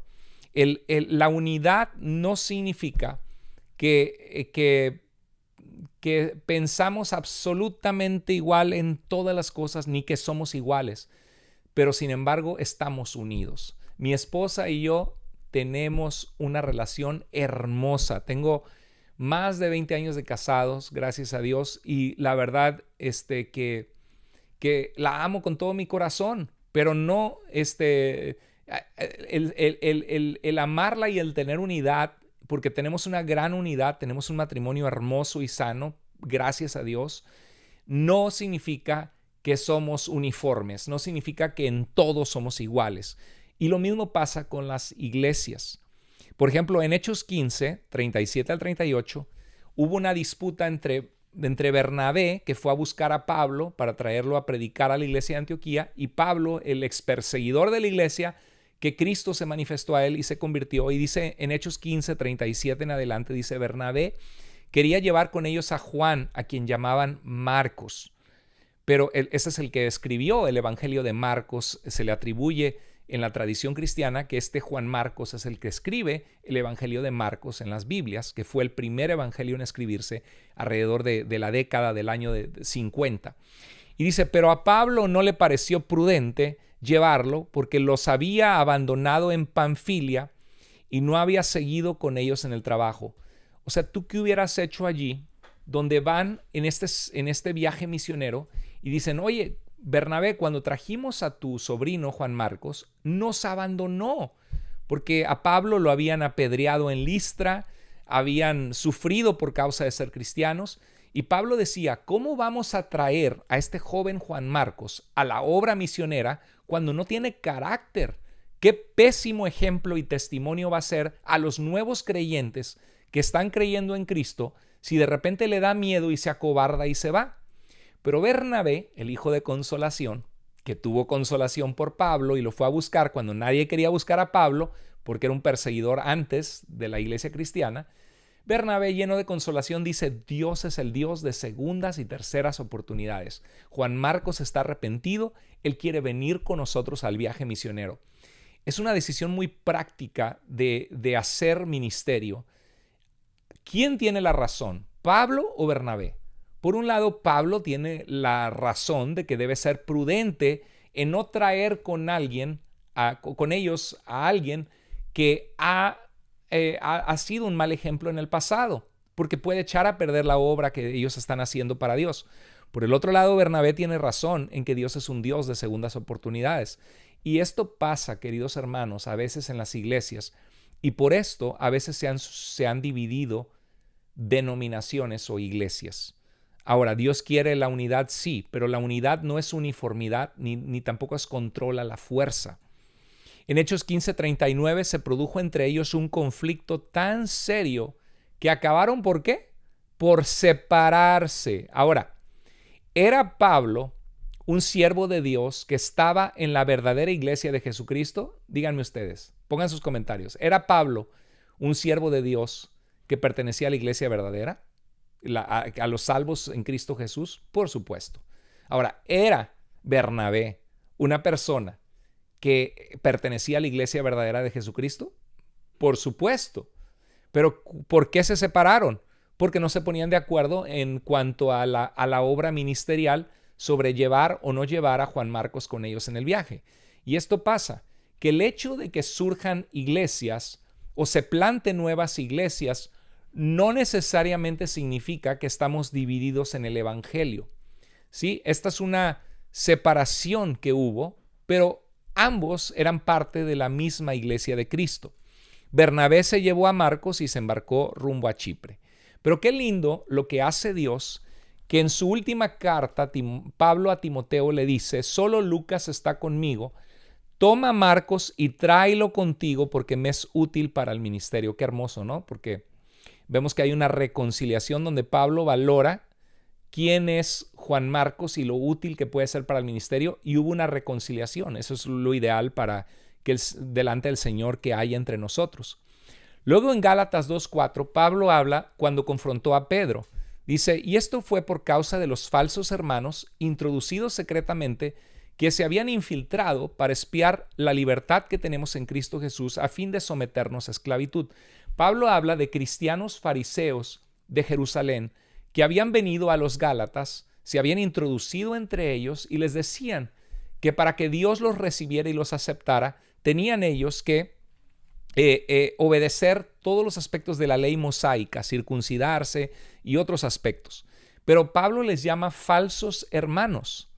Y ahí es donde es indudable que no podemos estar unidos cuando hay una diferencia doctrinal significativa, que en este caso los Gálatas le restaban su suficiencia al sacrificio de Jesús en la cruz, que nos hace aceptos ante Dios. Y hay iglesias que hacen eso. Si tú no estás en mi institución, que es la única que imparte los verdaderos sacramentos, no estás en la verdad de Cristo, como si Cristo no fuese suficiente su sacrificio en el Calvario y su palabra que nos ha dejado para guiarnos. Entonces dice: a los cuales ni por un momento cedimos para no someternos, a fin de que la verdad del evangelio permanezca con ustedes. Y mira qué interesante, o sea, Pablo no cedió para que la verdad del evangelio permaneciera. Y esto sucedió en la Reforma. En la Reforma, los reformadores lo que querían era reformar la iglesia, precisamente porque estaban vendiendo las indulgencias plenarias y había un montón de otras supersticiones y cosas que no estaban correctas en intención y en doctrina, que querían regresar al Nuevo Testamento, a la doctrina apostólica, a la patrística de los primeros padres de la iglesia, a la fe que había sido recibida. Dice: ni por un momento cedimos para no someternos, a fin de que la verdad del evangelio permanezca con ustedes. Y dice: cuando Pedro, en el versículo 11 y 12 del capítulo 2 de Gálatas, cuando Pedro fue a Antioquía, le eché en cara su comportamiento condenable. Antes de que llegaran algunos de parte de Santiago, él solía comer con los no judíos.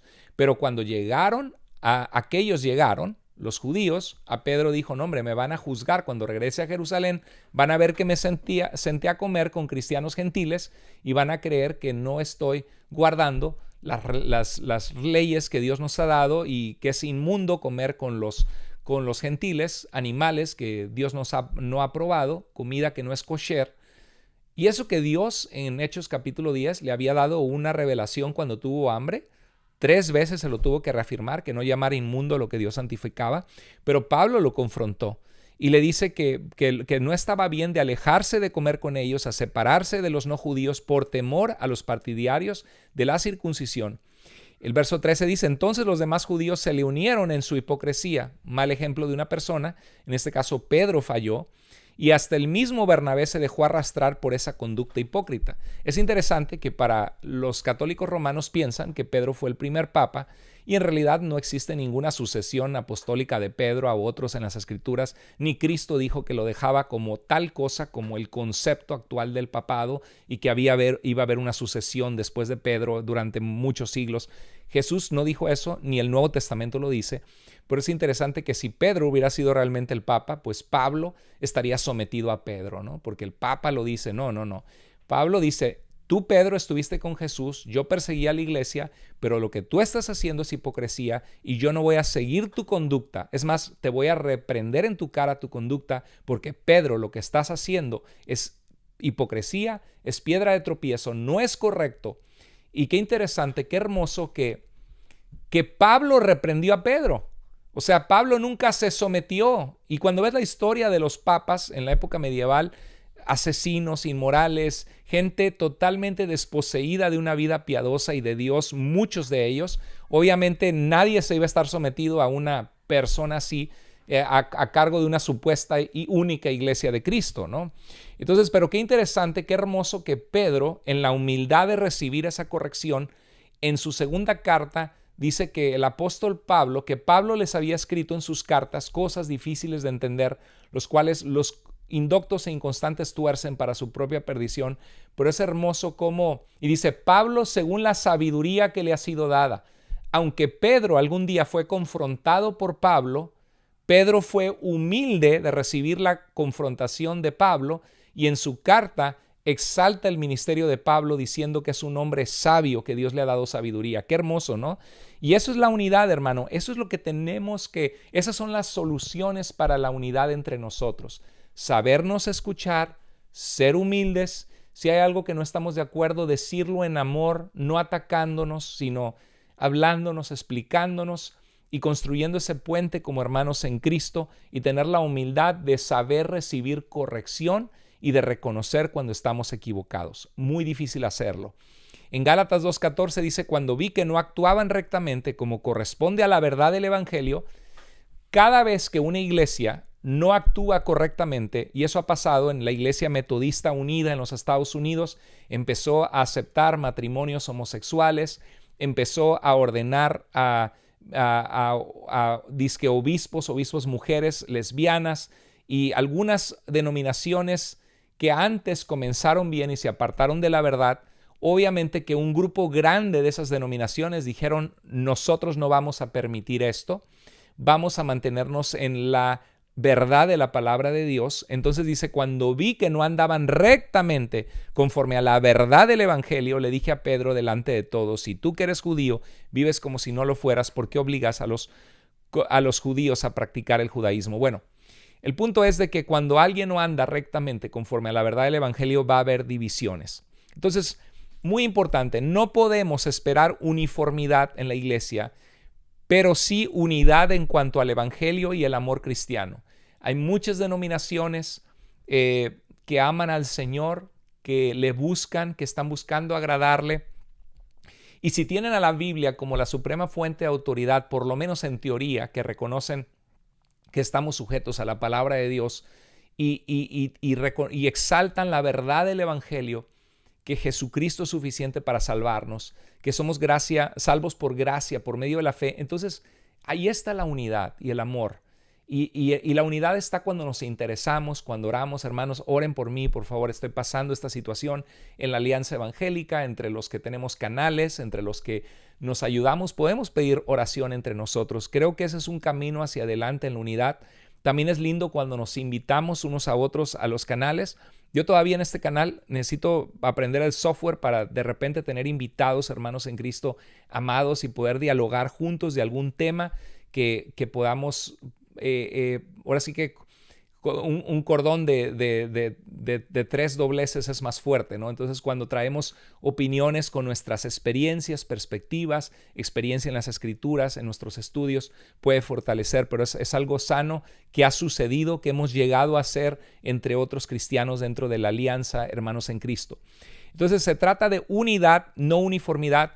Espero que esté siendo de bendición esta plática, hermanos, que nos ayude a comenzar esta semana, esta reflexión. Estoy seguro que muchas cosas se van a traslapar porque estamos hablando de temas similares, de un tema en común, y pues cada uno de nosotros traemos nuestra perspectiva, nuestras experiencias, pero en mi caso yo me siento muy contento en ser parte de unirnos para empujar el Evangelio de Cristo, la suficiencia de Jesús, y me siento muy feliz cuando veo hermanos que pertenecen a otras iglesias y denominaciones, pero que estamos unidos en Cristo Jesús, en el Señor Jesús. Miren, este es un ejemplo de unas galletas cortadas, ¿verdad? En inglés hay una expresión que se llama cookie cutter, ¿no?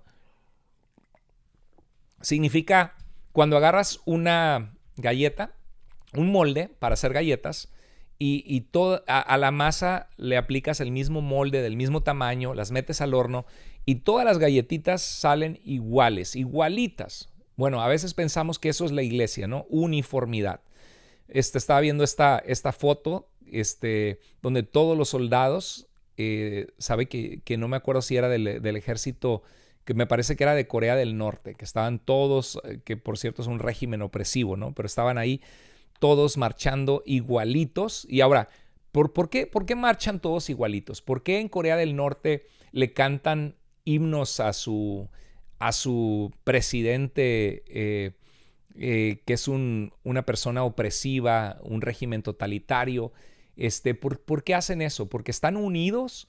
No, porque están controlados. Y eso no es unidad, eso es control, es uniformidad. Y por ejemplo, imagínate gente que va a trabajar y todos se visten igual, se peinan en la misma forma, uniformados, con el mismo tipo de lentes. En inglés usamos una palabra que es creepy, ¿no? Se vería algo como, uy, que acá hay un control, esto es una secta, ¿no?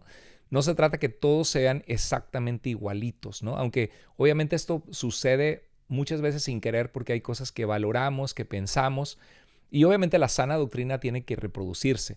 Pero eso es diferente a prácticas secundarias o situaciones que no son indispensables en la fe, que nos vemos exactamente iguales, ¿no? Aquí una serie de fotos donde todos se ven iguales, la misma cara en todos sentados. Esto pasa a veces en algunas sectas, ¿no? Todos hablan igualito, o todos así reproducidos como muñequitos que fueron hechos en una fábrica de legos, de muñequitos, ¿no? Así como algunas sectas que los meten al molde, te meten al molde y tienes que decir las mismas palabras, comportarte igual. Cada iglesia en cada parte tiene que ser exactamente igual. Eso sería uniformidad. Esto no sería unidad, esto sería uniformidad. La unidad reconoce la libertad que tenemos conforme a nuestra conciencia de seguir lo que la palabra de Dios enseña.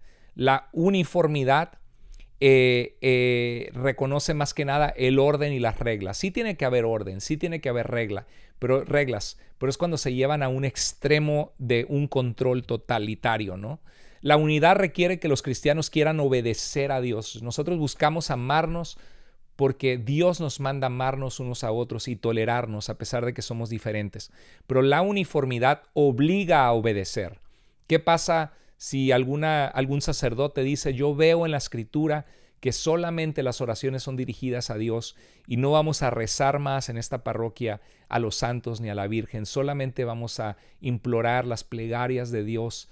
Cuando Él dice, clama a mí, yo te responderé, y dice también Jesús, el que a mí viene no le echo fuera. y no vemos ningún ejemplo de peticiones a los santos una vez que fallecieron. En esta parroquia vamos a hacer lo que la palabra de Dios dice. Pues obviamente lo expulsarían a ese sacerdote de la Iglesia Católica Romana y eso no sería unidad, eso sería uniformidad, porque están obligados bajo coerción si no son expulsados. Ahora, la unidad enfatiza relacionarse y escuchar a la otra persona. La uniformidad suprime las opiniones contrarias y impone reglas de control absoluto. Las Escrituras nos llaman a tener un mismo sentir en Cristo, como Evodia y Síntique en la carta a los Filipenses. Una misma mente, una misma actitud de servir a Dios, de proclamar el Evangelio, de servirnos unos a otros. Es una exhortación al amor, a la unidad en la misión de la Iglesia, en la pureza en las enseñanzas fundamentales de la suficiencia de Cristo, del Evangelio, de la persona de Dios, de su santidad, de que somos salvos por gracia, por la fe, que somos llamados a hacer buenas obras, las cuales Dios preparó de antemano para que anduviéramos en ellas, y de tener paz en el cuerpo de Cristo. Pero no es un llamado a la uniformidad, y se los voy a demostrar bíblicamente. En Romanos 14:5 había cristianos judíos. Yo sé que estoy alargándome un poquito, pero espero que lo estén disfrutando, hermanos. Espero que nos ayude a reflexionar que Dios quiere la unidad entre nosotros y que hay un aspecto que tenemos que tener libertad y tenemos que amarnos a pesar de tener diferencias secundarias. En Romanos 14:5 dice, uno hace diferencia entre día y día. El judío hacía diferencia. Él tenía un calendario de los días santos en el judaísmo y dice, otro juzga iguales todos los días. El gentil que viene a Cristo, pues dice, yo encontré a Jesús, he sido perdonado de mis pecados, busco amarle, amar a Dios, amar a mi prójimo, someterme a Cristo, pero juzgo igual todos los días. Dice, cada uno esté plenamente convencido en su propia mente. Ahí está la conciencia. O sea, Pablo no dice, hey, pónganse de acuerdo y guarden los mismos días. Todos exactamente tienen que marchar igualitos. Pablo no dice eso. Dice, cada uno esté plenamente convencido en su propia mente. Pablo en esos aspectos secundarios y Dios a través de esta carta que Dios inspiró, nos dice que hay aspectos que podemos dejar libertad. Alguien dice, no, es que yo creo en el cesacionismo y yo creo que la Biblia está completa y que tenemos la palabra profética más segura.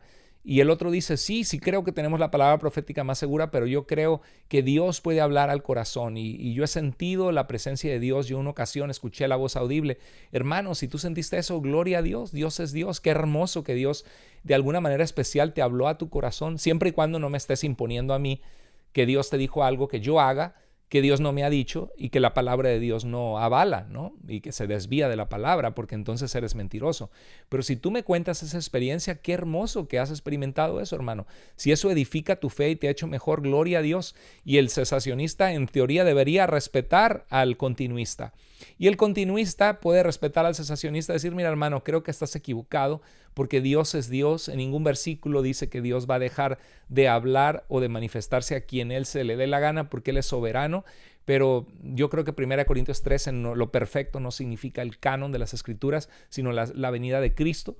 Pero yo te amo y te respeto en el Señor. Y si estamos unidos en Cristo, en el Evangelio, gloria a Dios, proclamemos su nombre, oremos unos por otros. Amén. Qué bonito es eso. O sea que aunque en vez de atacarnos y tú hereje y atacar al otro de hereje, qué hermoso es que haya esa unidad. Y sabes, yo he experimentado esa unidad. A veces nos acusan que no hay unidad. Yo no sé tú, pero yo he experimentado esa diferencia. Déjanos tus comentarios si tú has experimentado esa diferencia también. Miren, hay doctrinas y hay prácticas que dividen a las iglesias. Hay sectas, grupos o instituciones falsas que tuercen el evangelio, que no tenemos por qué estar unidos con ellos. Luego existen falsas doctrinas que dividen, que nos impiden unirnos. Pero también hay errores de interpretación bíblica y práctica que dividen. Por ejemplo, si estás en una iglesia que interpretan Deuteronomio 22, que el hombre no se vista como mujer, la mujer como el varón, y dicen, los pantalones son de hombre, está mal que las mujeres tengan pantalón, está mal que las mujeres se maquillen como payasas, cuando la Biblia dice que la belleza de nosotros sea la interna, y la otra persona dice, no, yo creo que es una exhortación a no poner la mujer la confianza en la belleza de afuera, sino en vestirse de amor en su corazón, de tal manera que ese amor es el que verdaderamente les adorna, irradia, pero no es necesariamente una prohibición a que la mujer se arregle de una manera bonita, modesta, conforme a la cultura, siempre y cuando no está dando pie al pecado. Tenemos libertad en Cristo.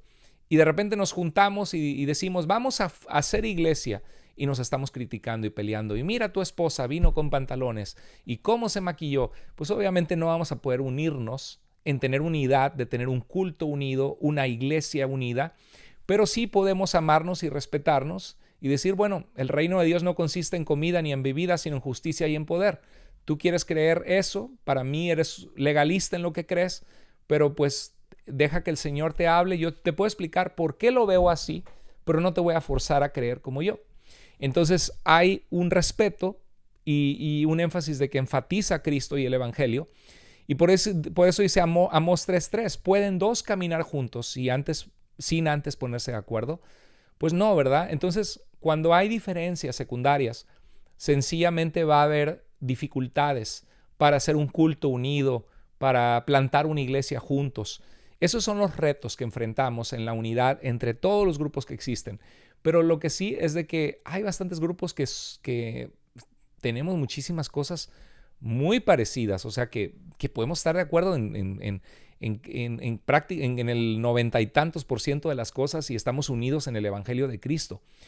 En Marcos 7:5 Jesús reclamó a los fariseos religiosos y les dijo, fariseos y escribas, antes de confrontarlo vinieron los fariseos y escribas y le preguntaron, ¿por qué tus discípulos no andan conforme a la tradición de los ancianos, sino que comen con manos sucias cuando la tradición de los ancianos dice que hay que lavarse las manos antes de comer?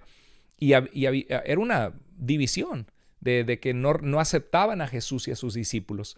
Y Jesús les respondió, bien profetizó Isaías, el profeta de ustedes, dice hipócritas, porque están reclamando el no lavarse las manos cuando yo he visto la forma en que ustedes se conducen y hay pecado en sus vidas y hay falta de amor y hay desprecio. Dice, bien profetizó de ustedes Isaías, hipócritas, como está escrito, este pueblo de labios me honra.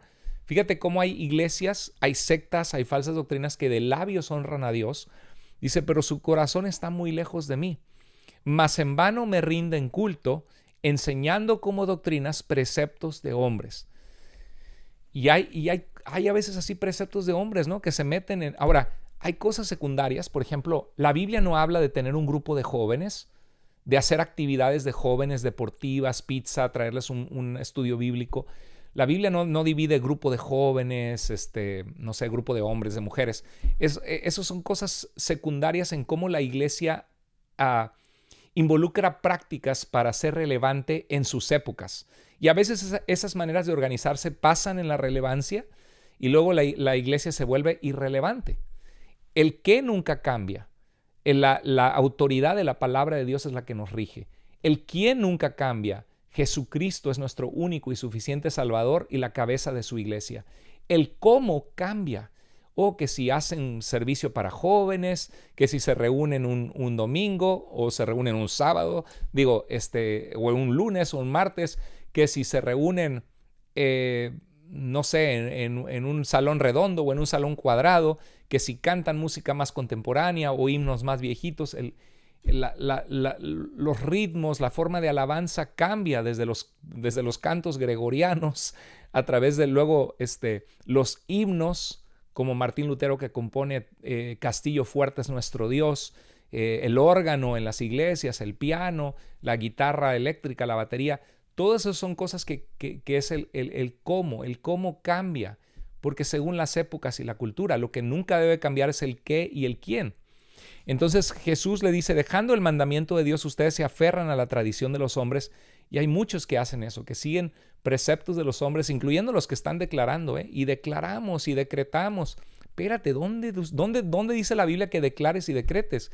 Eso surgió en Oklahoma en 1870 con Kenneth Hagin y se llama Movimiento de Palabra de Fe, el Evangelio de la Prosperidad, que no es bíblico. Pues que hay que bautizar al niño y tener la confirmación. Espérate, ¿dónde viene eso en la Biblia? La Biblia solo muestra hombres y mujeres adultos confesando sus pecados. Y los padres apostólicos no mencionan nada de un bautismo de infantes. La Dida que dice que había que ayunar y que orar, y el bautizo significa sumergir en agua. Un bebé no lo ibas a sumergir. Y la Dida que dice que sea agua fría y agua corriente, o sea, como un río. No vas a meter a un bebé adentro del río en el agua fría. Y que el bebé pase por un periodo de ayuno y de oración.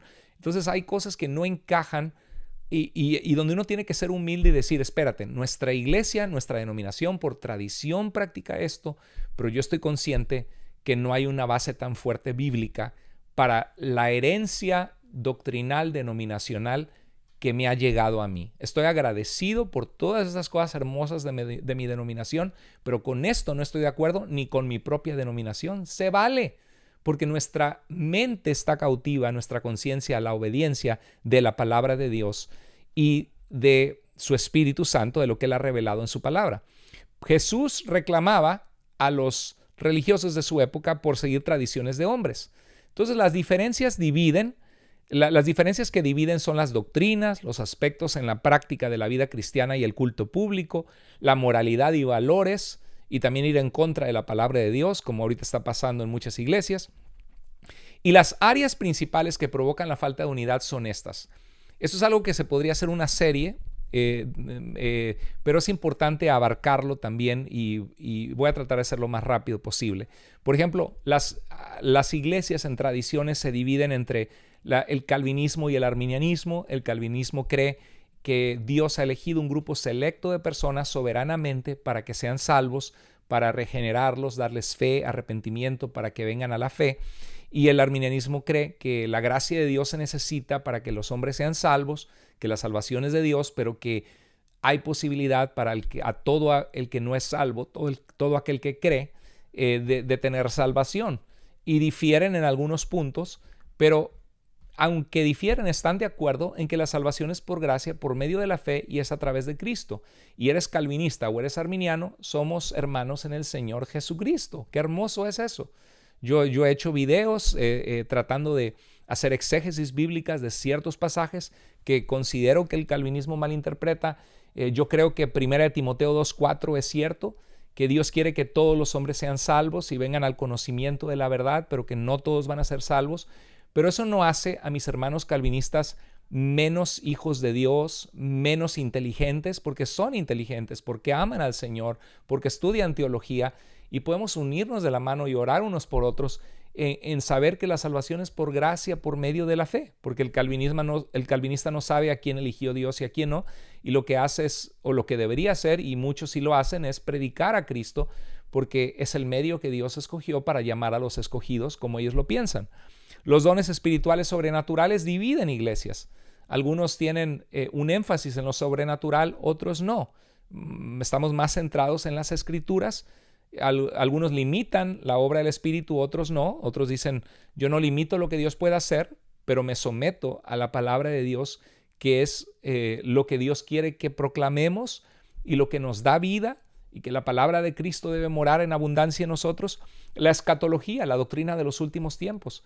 Algunos creen en una escuela amilenial de interpretar la Biblia en cuanto al milenio de Apocalipsis 20. Otros son premileniales, que creen que Cristo va a reinar en un reino literal de 1000 años en la tierra. Algunos son dispensacionalistas premileniales, otros son del premilenialismo histórico, otros son amileniales, pero pues es algo secundario, porque lo más importante es saber que Cristo va a regresar y que esperamos el fin de los tiempos y que el Señor que vamos a reinar con Cristo los que hemos sido salvos por la gracia de Dios. Entonces podemos tener diferentes posiciones escatológicas y hay gente que se pelea por eso, pero eso no debe provocar que nos peleemos. Tenemos que respetarnos y amarnos. Algunos apoyan el pastorado de mujeres, otros claramente dicen la Biblia no menciona mujeres pastoras y interpretan el pasaje de 1 Corintios 14:34, que la mujer pregunte en sus casas a sus maridos y que esté en silencio, pero en el capítulo 11 dijo que podían profetizar si tuvieran un velo. Y luego, o 1 Timoteo 2:11-15, que la mujer se salvará engendrando hijos, que no permite que la mujer enseñe a los hombres. Y son pasajes que algunos los interpretan en su contexto histórico específico y no lo ven como una declaración universal teológica, otros sí. Entonces hay diferencias que dividen, que traen división. Pero hermanos, la unidad en el Evangelio es que aunque tengamos posturas de la salvación, por ejemplo, si Dios escoge o no al que va a ser salvo, como el calvinismo, arminianismo, predicamos la misma forma de ser salvos, por gracia, por medio de la fe, y estamos unidos en eso. Entonces, el cristianismo, la unidad en el cristianismo, la uniformidad, que todos seamos como una galletita que nos cortaron exactamente igual, es una fantasía porque no todos piensan igual en cada detalle extensivo del que podamos pensar. A veces somos más así. Todos estamos hechos de chocolate, de harina. Salimos de la misma harina, de la misma iglesia de Cristo, de la misma salvación en Cristo, pero a veces tenemos diferentes matices o particularidades dentro de que compartimos la misma esencia de ser salvos por medio de Cristo. Entonces, en vez de ser una galletita cortada igualita, somos la misma esencia, salvos en Cristo, con unas formas particulares. Así me gusta verlo, es una ilustración en la que pensé de lo que es la iglesia. Ahora, en 1 Timoteo 3:9, Pablo dice que los diáconos guarden el misterio de la fe, ¿con qué? Con limpia conciencia. ¿Qué es una conciencia limpia?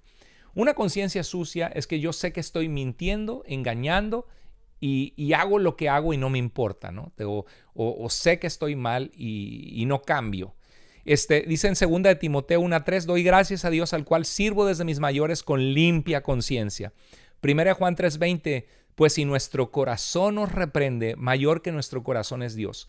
A lo que voy es que tenemos que ser sabios en considerar cómo los eruditos bíblicos interpretan un texto, interpretan una doctrina, por qué creen lo que creen. Tenemos que ser humildes para saber que la verdad no se inició con nosotros, leer la Biblia junto con la iglesia a través de los siglos, cómo la iglesia cristiana ha interpretado este pasaje, este texto, a través de los milenios, a través de los siglos, no solamente porque a mí se me ocurrió, ¿no? Y ser fieles a nuestra conciencia. Ser fiel a tu conciencia es que tú sabes que estás con honestidad e integridad tratando de llegar a un entendimiento bíblico sobre un tema. Y estás con limpia conciencia. Lo que decía Martín Lutero, le dijeron, renuncia a todos sus libros. Dijo, espérate, yo en los libros puse cosas buenas de Cristo, de Dios. ¿Cómo que renuncia a todos mis libros? Y dijo, a menos que se me pruebe con la palabra de Dios en qué estoy mal, no me puedo retractar. Dijo, porque no es bueno, dice, ir contra la conciencia. Mencionó que no era bueno ir contra la conciencia ni contra la palabra de Dios. No era correcto. Y yo creo que esa es la unidad en Cristo, que a pesar de que haya cosas que que podamos diferir en nuestras diferencias, lo importante es que seamos lo más fieles posibles a Dios, a su palabra y a la conciencia. Y que seamos humildes para escucharnos unos a otros. Porque yo puedo estar equivocado, tú puedes estar equivocado. Entonces tratar de ver por qué ven ellos las cosas así. ¿Será que he llevado a un extremo este concepto? ¿Será que estoy dejando que mi teología preconcebida me haga ver la Biblia de esta forma? ¿O estoy dejando que la Biblia me diga lo que mi teología tiene que creer? Y eso es muy, muy importante. ¿Y qué hago cuando hay pasajes que parecen oponerse? Porque todas las posiciones citan la Biblia como apoyo, pero la pregunta es, ¿la están interpretando bien cada versículo en su contexto? Y están siendo fieles al mensaje consistente de toda la Escritura. En Romanos 15:6, cuando Pablo habló de las diferencias entre judíos y gentiles en la iglesia en Roma, les dice, así que nosotros los fuertes, los que no nos dejamos guiar por ciertas opiniones para juzgarnos unos a otros innecesariamente, dice, debemos sobrellevar las flaquezas de los débiles y no agradarnos a nosotros mismos. Cada uno de nosotros agrade a su prójimo en lo que es bueno para su edificación. ¡Qué hermoso! Ahí está la solución para la unidad de los creyentes evangélicos y de los hijos de Dios. Que busques agradar a los demás, ser amable y servirles en lo que es bueno para su edificación. Pues ni aun Cristo se agradó a sí mismo. Y dice, y que el Dios de la paciencia, Dios es paciente con nosotros, ¿verdad? Y a veces nosotros no somos pacientes unos con otros y nos estamos atacando y por cosas secundarias. Dice, y que el Dios de la paciencia y del consuelo les conceda a tener el mismo sentir los unos para con los otros, conforme a Cristo Jesús, para que unánimes a una voz glorifiquen al Dios y Padre de nuestro Señor Jesucristo. Eso es un reto para la iglesia de hoy, que tengamos el mismo sentir en amor los unos para los otros, conforme a Cristo Jesús. Lo que nos une es Cristo y el Evangelio, para que unánimes a una voz glorifiquemos a Dios. Eso podemos estar unidos en eso. Hermano metodista, luterano, anglicano, presbiteriano, siempre y cuando estemos sometidos a Cristo y creyendo que Jesús es nuestro suficiente Salvador, podemos alabar al Señor unidos y de esa manera glorificar al Dios y Padre de nuestro Señor Jesucristo. Entonces, el énfasis no es la uniformidad, estamos concluyendo, sino la unidad en el Evangelio, y aunque seamos diferentes en diferentes cosas que creemos, que si hablamos en lenguas como un don, o que si es o hay un entendimiento distinto en cuanto a eso, que si eres continuista, cesacionista, si eres dispensacionalista premilenial o eres amilenial, si eres preterista al interpretar Apocalipsis o eres futurista, que podemos tener convicciones y genuinamente pensar que nuestra posición que hemos abrazado es la más correcta a la luz de la Biblia, pero eso no debe interrumpirnos el respetarnos, el amarnos unos a otros. Ahora, algo interesante, no existen dos padres de la iglesia ni dos sacerdotes actuales. Para los católicos que nos ven, no existen dos sacerdotes actuales o dos padres de la iglesia que crean exactamente lo mismo en cuanto a cada verso de la Biblia ni en cada tema doctrinal. Y esto no es para desfallecer y decir, pues no existe la verdad. No, la verdad existe. Y mientras más tú te equipes y más leas la Biblia y más tengas una madurez en tu corazón y una actitud sana, más vas a ir encontrando como cristiano las cosas que son ciertas, y vas a reconocer que hay puntos que son secundarios donde hay libertad para creer, y eso no te resta el amar a tus hermanos. Esta semana, sin querer, el algoritmo de YouTube me recomendó un canal donde había 6 sacerdotes teniendo un diálogo. Estaban 1,400 personas conectadas en el live. Y es interesante porque los 6 sacerdotes estaban hablando sobre la fiducia supplicans del Papa Francisco, que permite que los sacerdotes bendigan o den la bendición a parejas del mismo sexo, algo que la Biblia no aprueba, que llama pecaminoso. Entonces no puedes bendecir lo que Dios no bendice. Pero esto ha traído tanta división, y estos sacerdotes estaban en contra de lo que el Papa Francisco estaba diciendo. Que los aplaudo por eso, porque estaban poniéndose del lado de lo que la Escritura dice. Dice en 1 Corintios 6 que no saben que los que practican ese estilo de vida, dice, no heredarán el reino de Dios, ni los borrachos, ni los adúlteros. Hay muchos pecados que se menciona que los que practican tales pecados no heredarán el reino de Dios. Y dice, y esto eran algunos de ustedes, pero ya han sido lavados, limpiados por el Espíritu Santo de nuestro Dios. Entonces, aplaudo lo que estos sacerdotes hacían, pero me llamó mucho la atención que uno de los líderes de ellos, al dialogar entre sacerdotes, decían, nunca en 20 siglos ha habido tanta falta de unidad dogmática, litúrgica, sacramental, disciplinar y moral.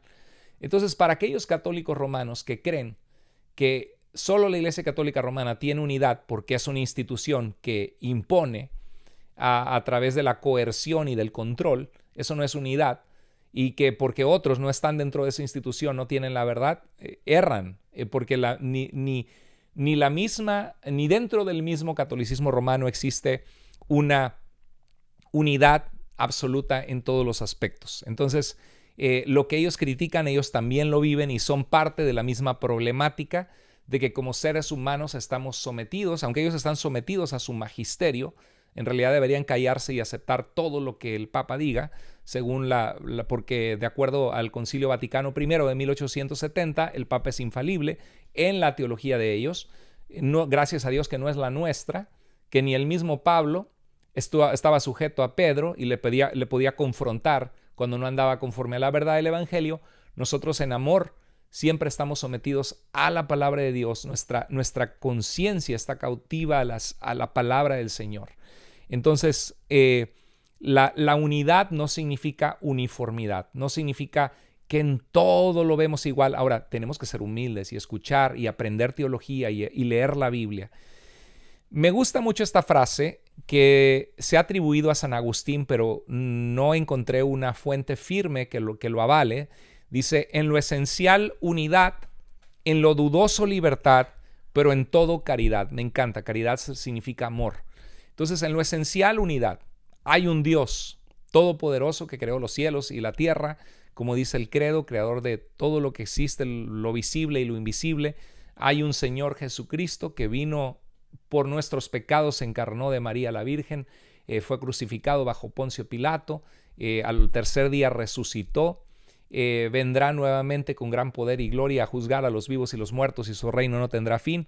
Creemos que la salvación, dice la Escritura, que es por gracia, por medio de la fe, y claro que la fe es una fe que confía en Dios y que obra, como dice Efesios 2:10, que no somos salvos por obras, pero sí para buenas obras, las cuales Dios preparó de antemano para que anduviéramos en ellas. Entonces creemos unas ciertas declaraciones doctrinales que son esenciales en cuanto a quién es Dios, quién es Jesucristo, lo que Él vino a hacer por nosotros y cómo podemos ser salvos. Pero en lo dudoso, libertad. ¿Tú crees que las lenguas son para todos? Bueno, ahí no es dudoso, ¿no? La Biblia dice que es uno de los dones, pero tú dices que Dios te dio ese don y yo creo que hay una malinterpretación ahí. Bueno, pero respeto porque es algo que la Biblia sí dice que es un don espiritual, aunque no lo comprendo. Y libertad, ¿no? Lo dudoso, libertad. ¿Crees que el amilenialismo es la interpretación correcta? Que el reino de Cristo en la tierra ya está presente en la iglesia y que el milenio es una forma simbólica de Apocalipsis para hablar de la expansión del reino de Dios entre la iglesia. Pero la Biblia habla de promesas a Israel y tiene que haber un reinado de Jesús como descendiente del rey David desde Jerusalén. Entonces tú crees en un milenio específico. Bueno, y de esa manera podemos nosotros ver que hay cosas que son temas difíciles en la Escritura. El mismo Pedro dijo, hay cosas difíciles que los indoctos inconstantes tuercen. Entonces en eso libertad y sobre todo caridad. Esta frase aparece en Alemania en 1627 en un tratado de un teólogo luterano que no es conocido actualmente, se llamaba Rupertus Meldenius, ansioso porque la iglesia tuviera paz y había habido guerra, dice, y celoso por la piedad de las Escrituras, y aparece en la segunda mitad de su tratado, que este tratado se llama en latín, en español se llama Exhortación al deseo por la paz de la iglesia a los teólogos de la confesión agustina. Y ahí es donde aparece esta frase que se ha atribuido a San Agustín. Si preservamos la unidad en lo esencial, la libertad en lo no esencial y el amor en ambos, o sea, amor cuando veamos que aún en la libertad en lo esencial tenemos amor y la libertad en lo no esencial tenemos amor y el amor en ambos, nuestros asuntos estarán en la mejor posición. Me encanta. Velo otra vez, ahí lo pongo en grande. Si preservamos la unidad en lo esencial, la libertad en lo no esencial y el amor en ambos, nuestros asuntos estarán en la mejor posición. Estoy de acuerdo. El amor cubrirá multitud de pecados. El conocimiento envanece, pero el amor, ¿qué? Edifica. ¿Qué se necesita para que exista unidad? Conocimiento de la palabra de Dios, porque hay gente que está dividida, no se pone de acuerdo por falta de conocimiento de la palabra de Dios. Se necesita humildad. En la Biblia no viene bautismo de niños. Muchas denominaciones, la gran mayoría de las denominaciones cristianas bautizan bebés. Y lo hacen porque lo ven como la circuncisión basado en el libro de Colosenses, que Pablo le dice a los colosenses que en Cristo ya han sido circuncidados en el bautismo. Entonces dicen, pues si los niños eran circuncidados en Israel, pues ahora los niños son bautizados. Pero ese no es el argumento de Pablo. El argumento era de que los judaizantes que venían a los colosenses gentiles y les decían, si no te circuncidas no eres salvo. Pablo les dice, no eres aceptado por Dios, no eres pueblo de Dios. Pablo les dice, no, ustedes cuando fueron bautizados confesando sus pecados, creyendo en Cristo, esa fue su circuncisión, ustedes ya son pueblo de Dios. Pero Pablo nunca está diciendo, hay que bautizar niños, ¿no? Porque el bautismo en la Escritura tiene dos condiciones, el arrepentimiento y la fe en Jesús. Y un bebito chiquito no puede ni arrepentirse de sus pecados, ni puede ejercer la fe en Jesús, porque está chiquito, no sabe lo que pasa. Y por eso es que no vemos, pero es que se bautizó toda la familia de Cornelio y la familia del carcelero en Hechos 10 y en Hechos 16, toda su casa. Pues sí, pero ahí no especifica que había bebés, tampoco especifica que no lo sabía, pero sí especifica que la condición del bautismo era el arrepentimiento de la fe y un bebé no puede tener eso. Y San Agustín, por ejemplo, su mamá, Santa Mónica, oró por él y San Agustín no era bautizado de bebé. Los padres capadocios tampoco, los padres de la iglesia capadocios que hablaron de la Trinidad y no eran bautizados de bebés. Entonces, no es posible que esto fue un desarrollo tardío y que tenemos que ser cristianos más bíblicos y aunque nuestra denominación siempre lo ha practicado, no es lo mejor. O sea, ahí es la humildad, ¿no? Todos, en mi denominación igual, tenemos que estar sujetos a Cristo y a su palabra. Se necesita conocimiento, se necesita humildad y se necesita amor. Debemos someternos a Dios y a su revelación, respetar nuestra conciencia y la conciencia el uno del otro. Yo no te puedo forzar a ti a creer lo que yo creo ni a ver las cosas como yo las creo. Necesitamos ser humildes y escucharnos unos a otros.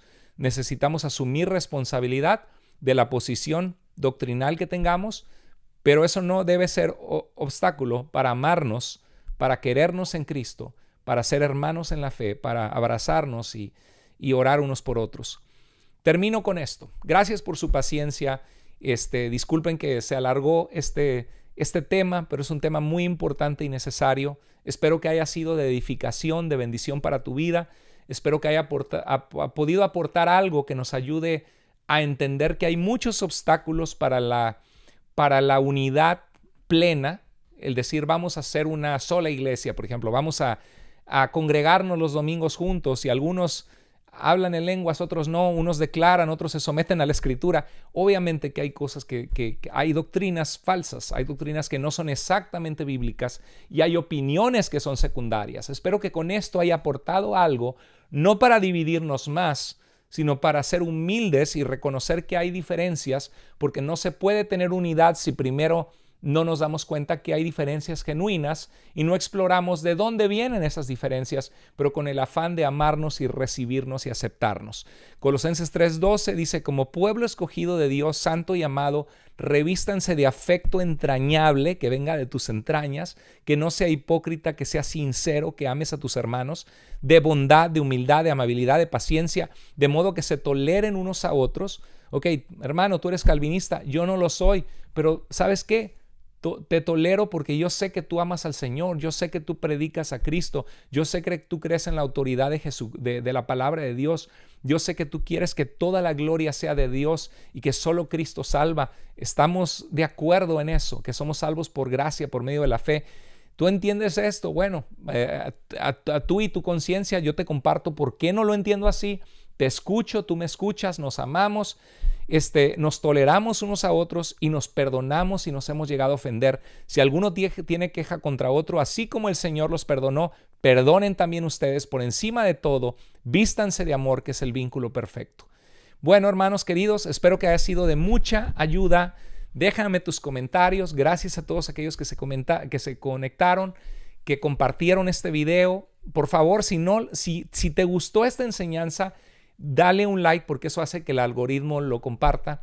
Si sabes de alguien que necesita escuchar este tema, si hubo algo aquí que te gustó y fue de edificación, mándaselo a una persona o compártelo en tus redes sociales. Gracias a todos los que se conectaron y estemos al pendiente de todos nuestros hermanos queridos en la Alianza Evangélica. Y bueno, vamos a continuar orando unos por otros y nuestro deseo es que la palabra de Dios se expanda, que la gente quite el velo de sus ojos y vea la suficiencia de Cristo y la belleza del Evangelio y de Jesús. Gracias a cada uno de ustedes. Les mando un abrazo en el Señor. Les amo en Cristo. Sigamos adelante. Dios les guarde y bendiga. Hasta luego.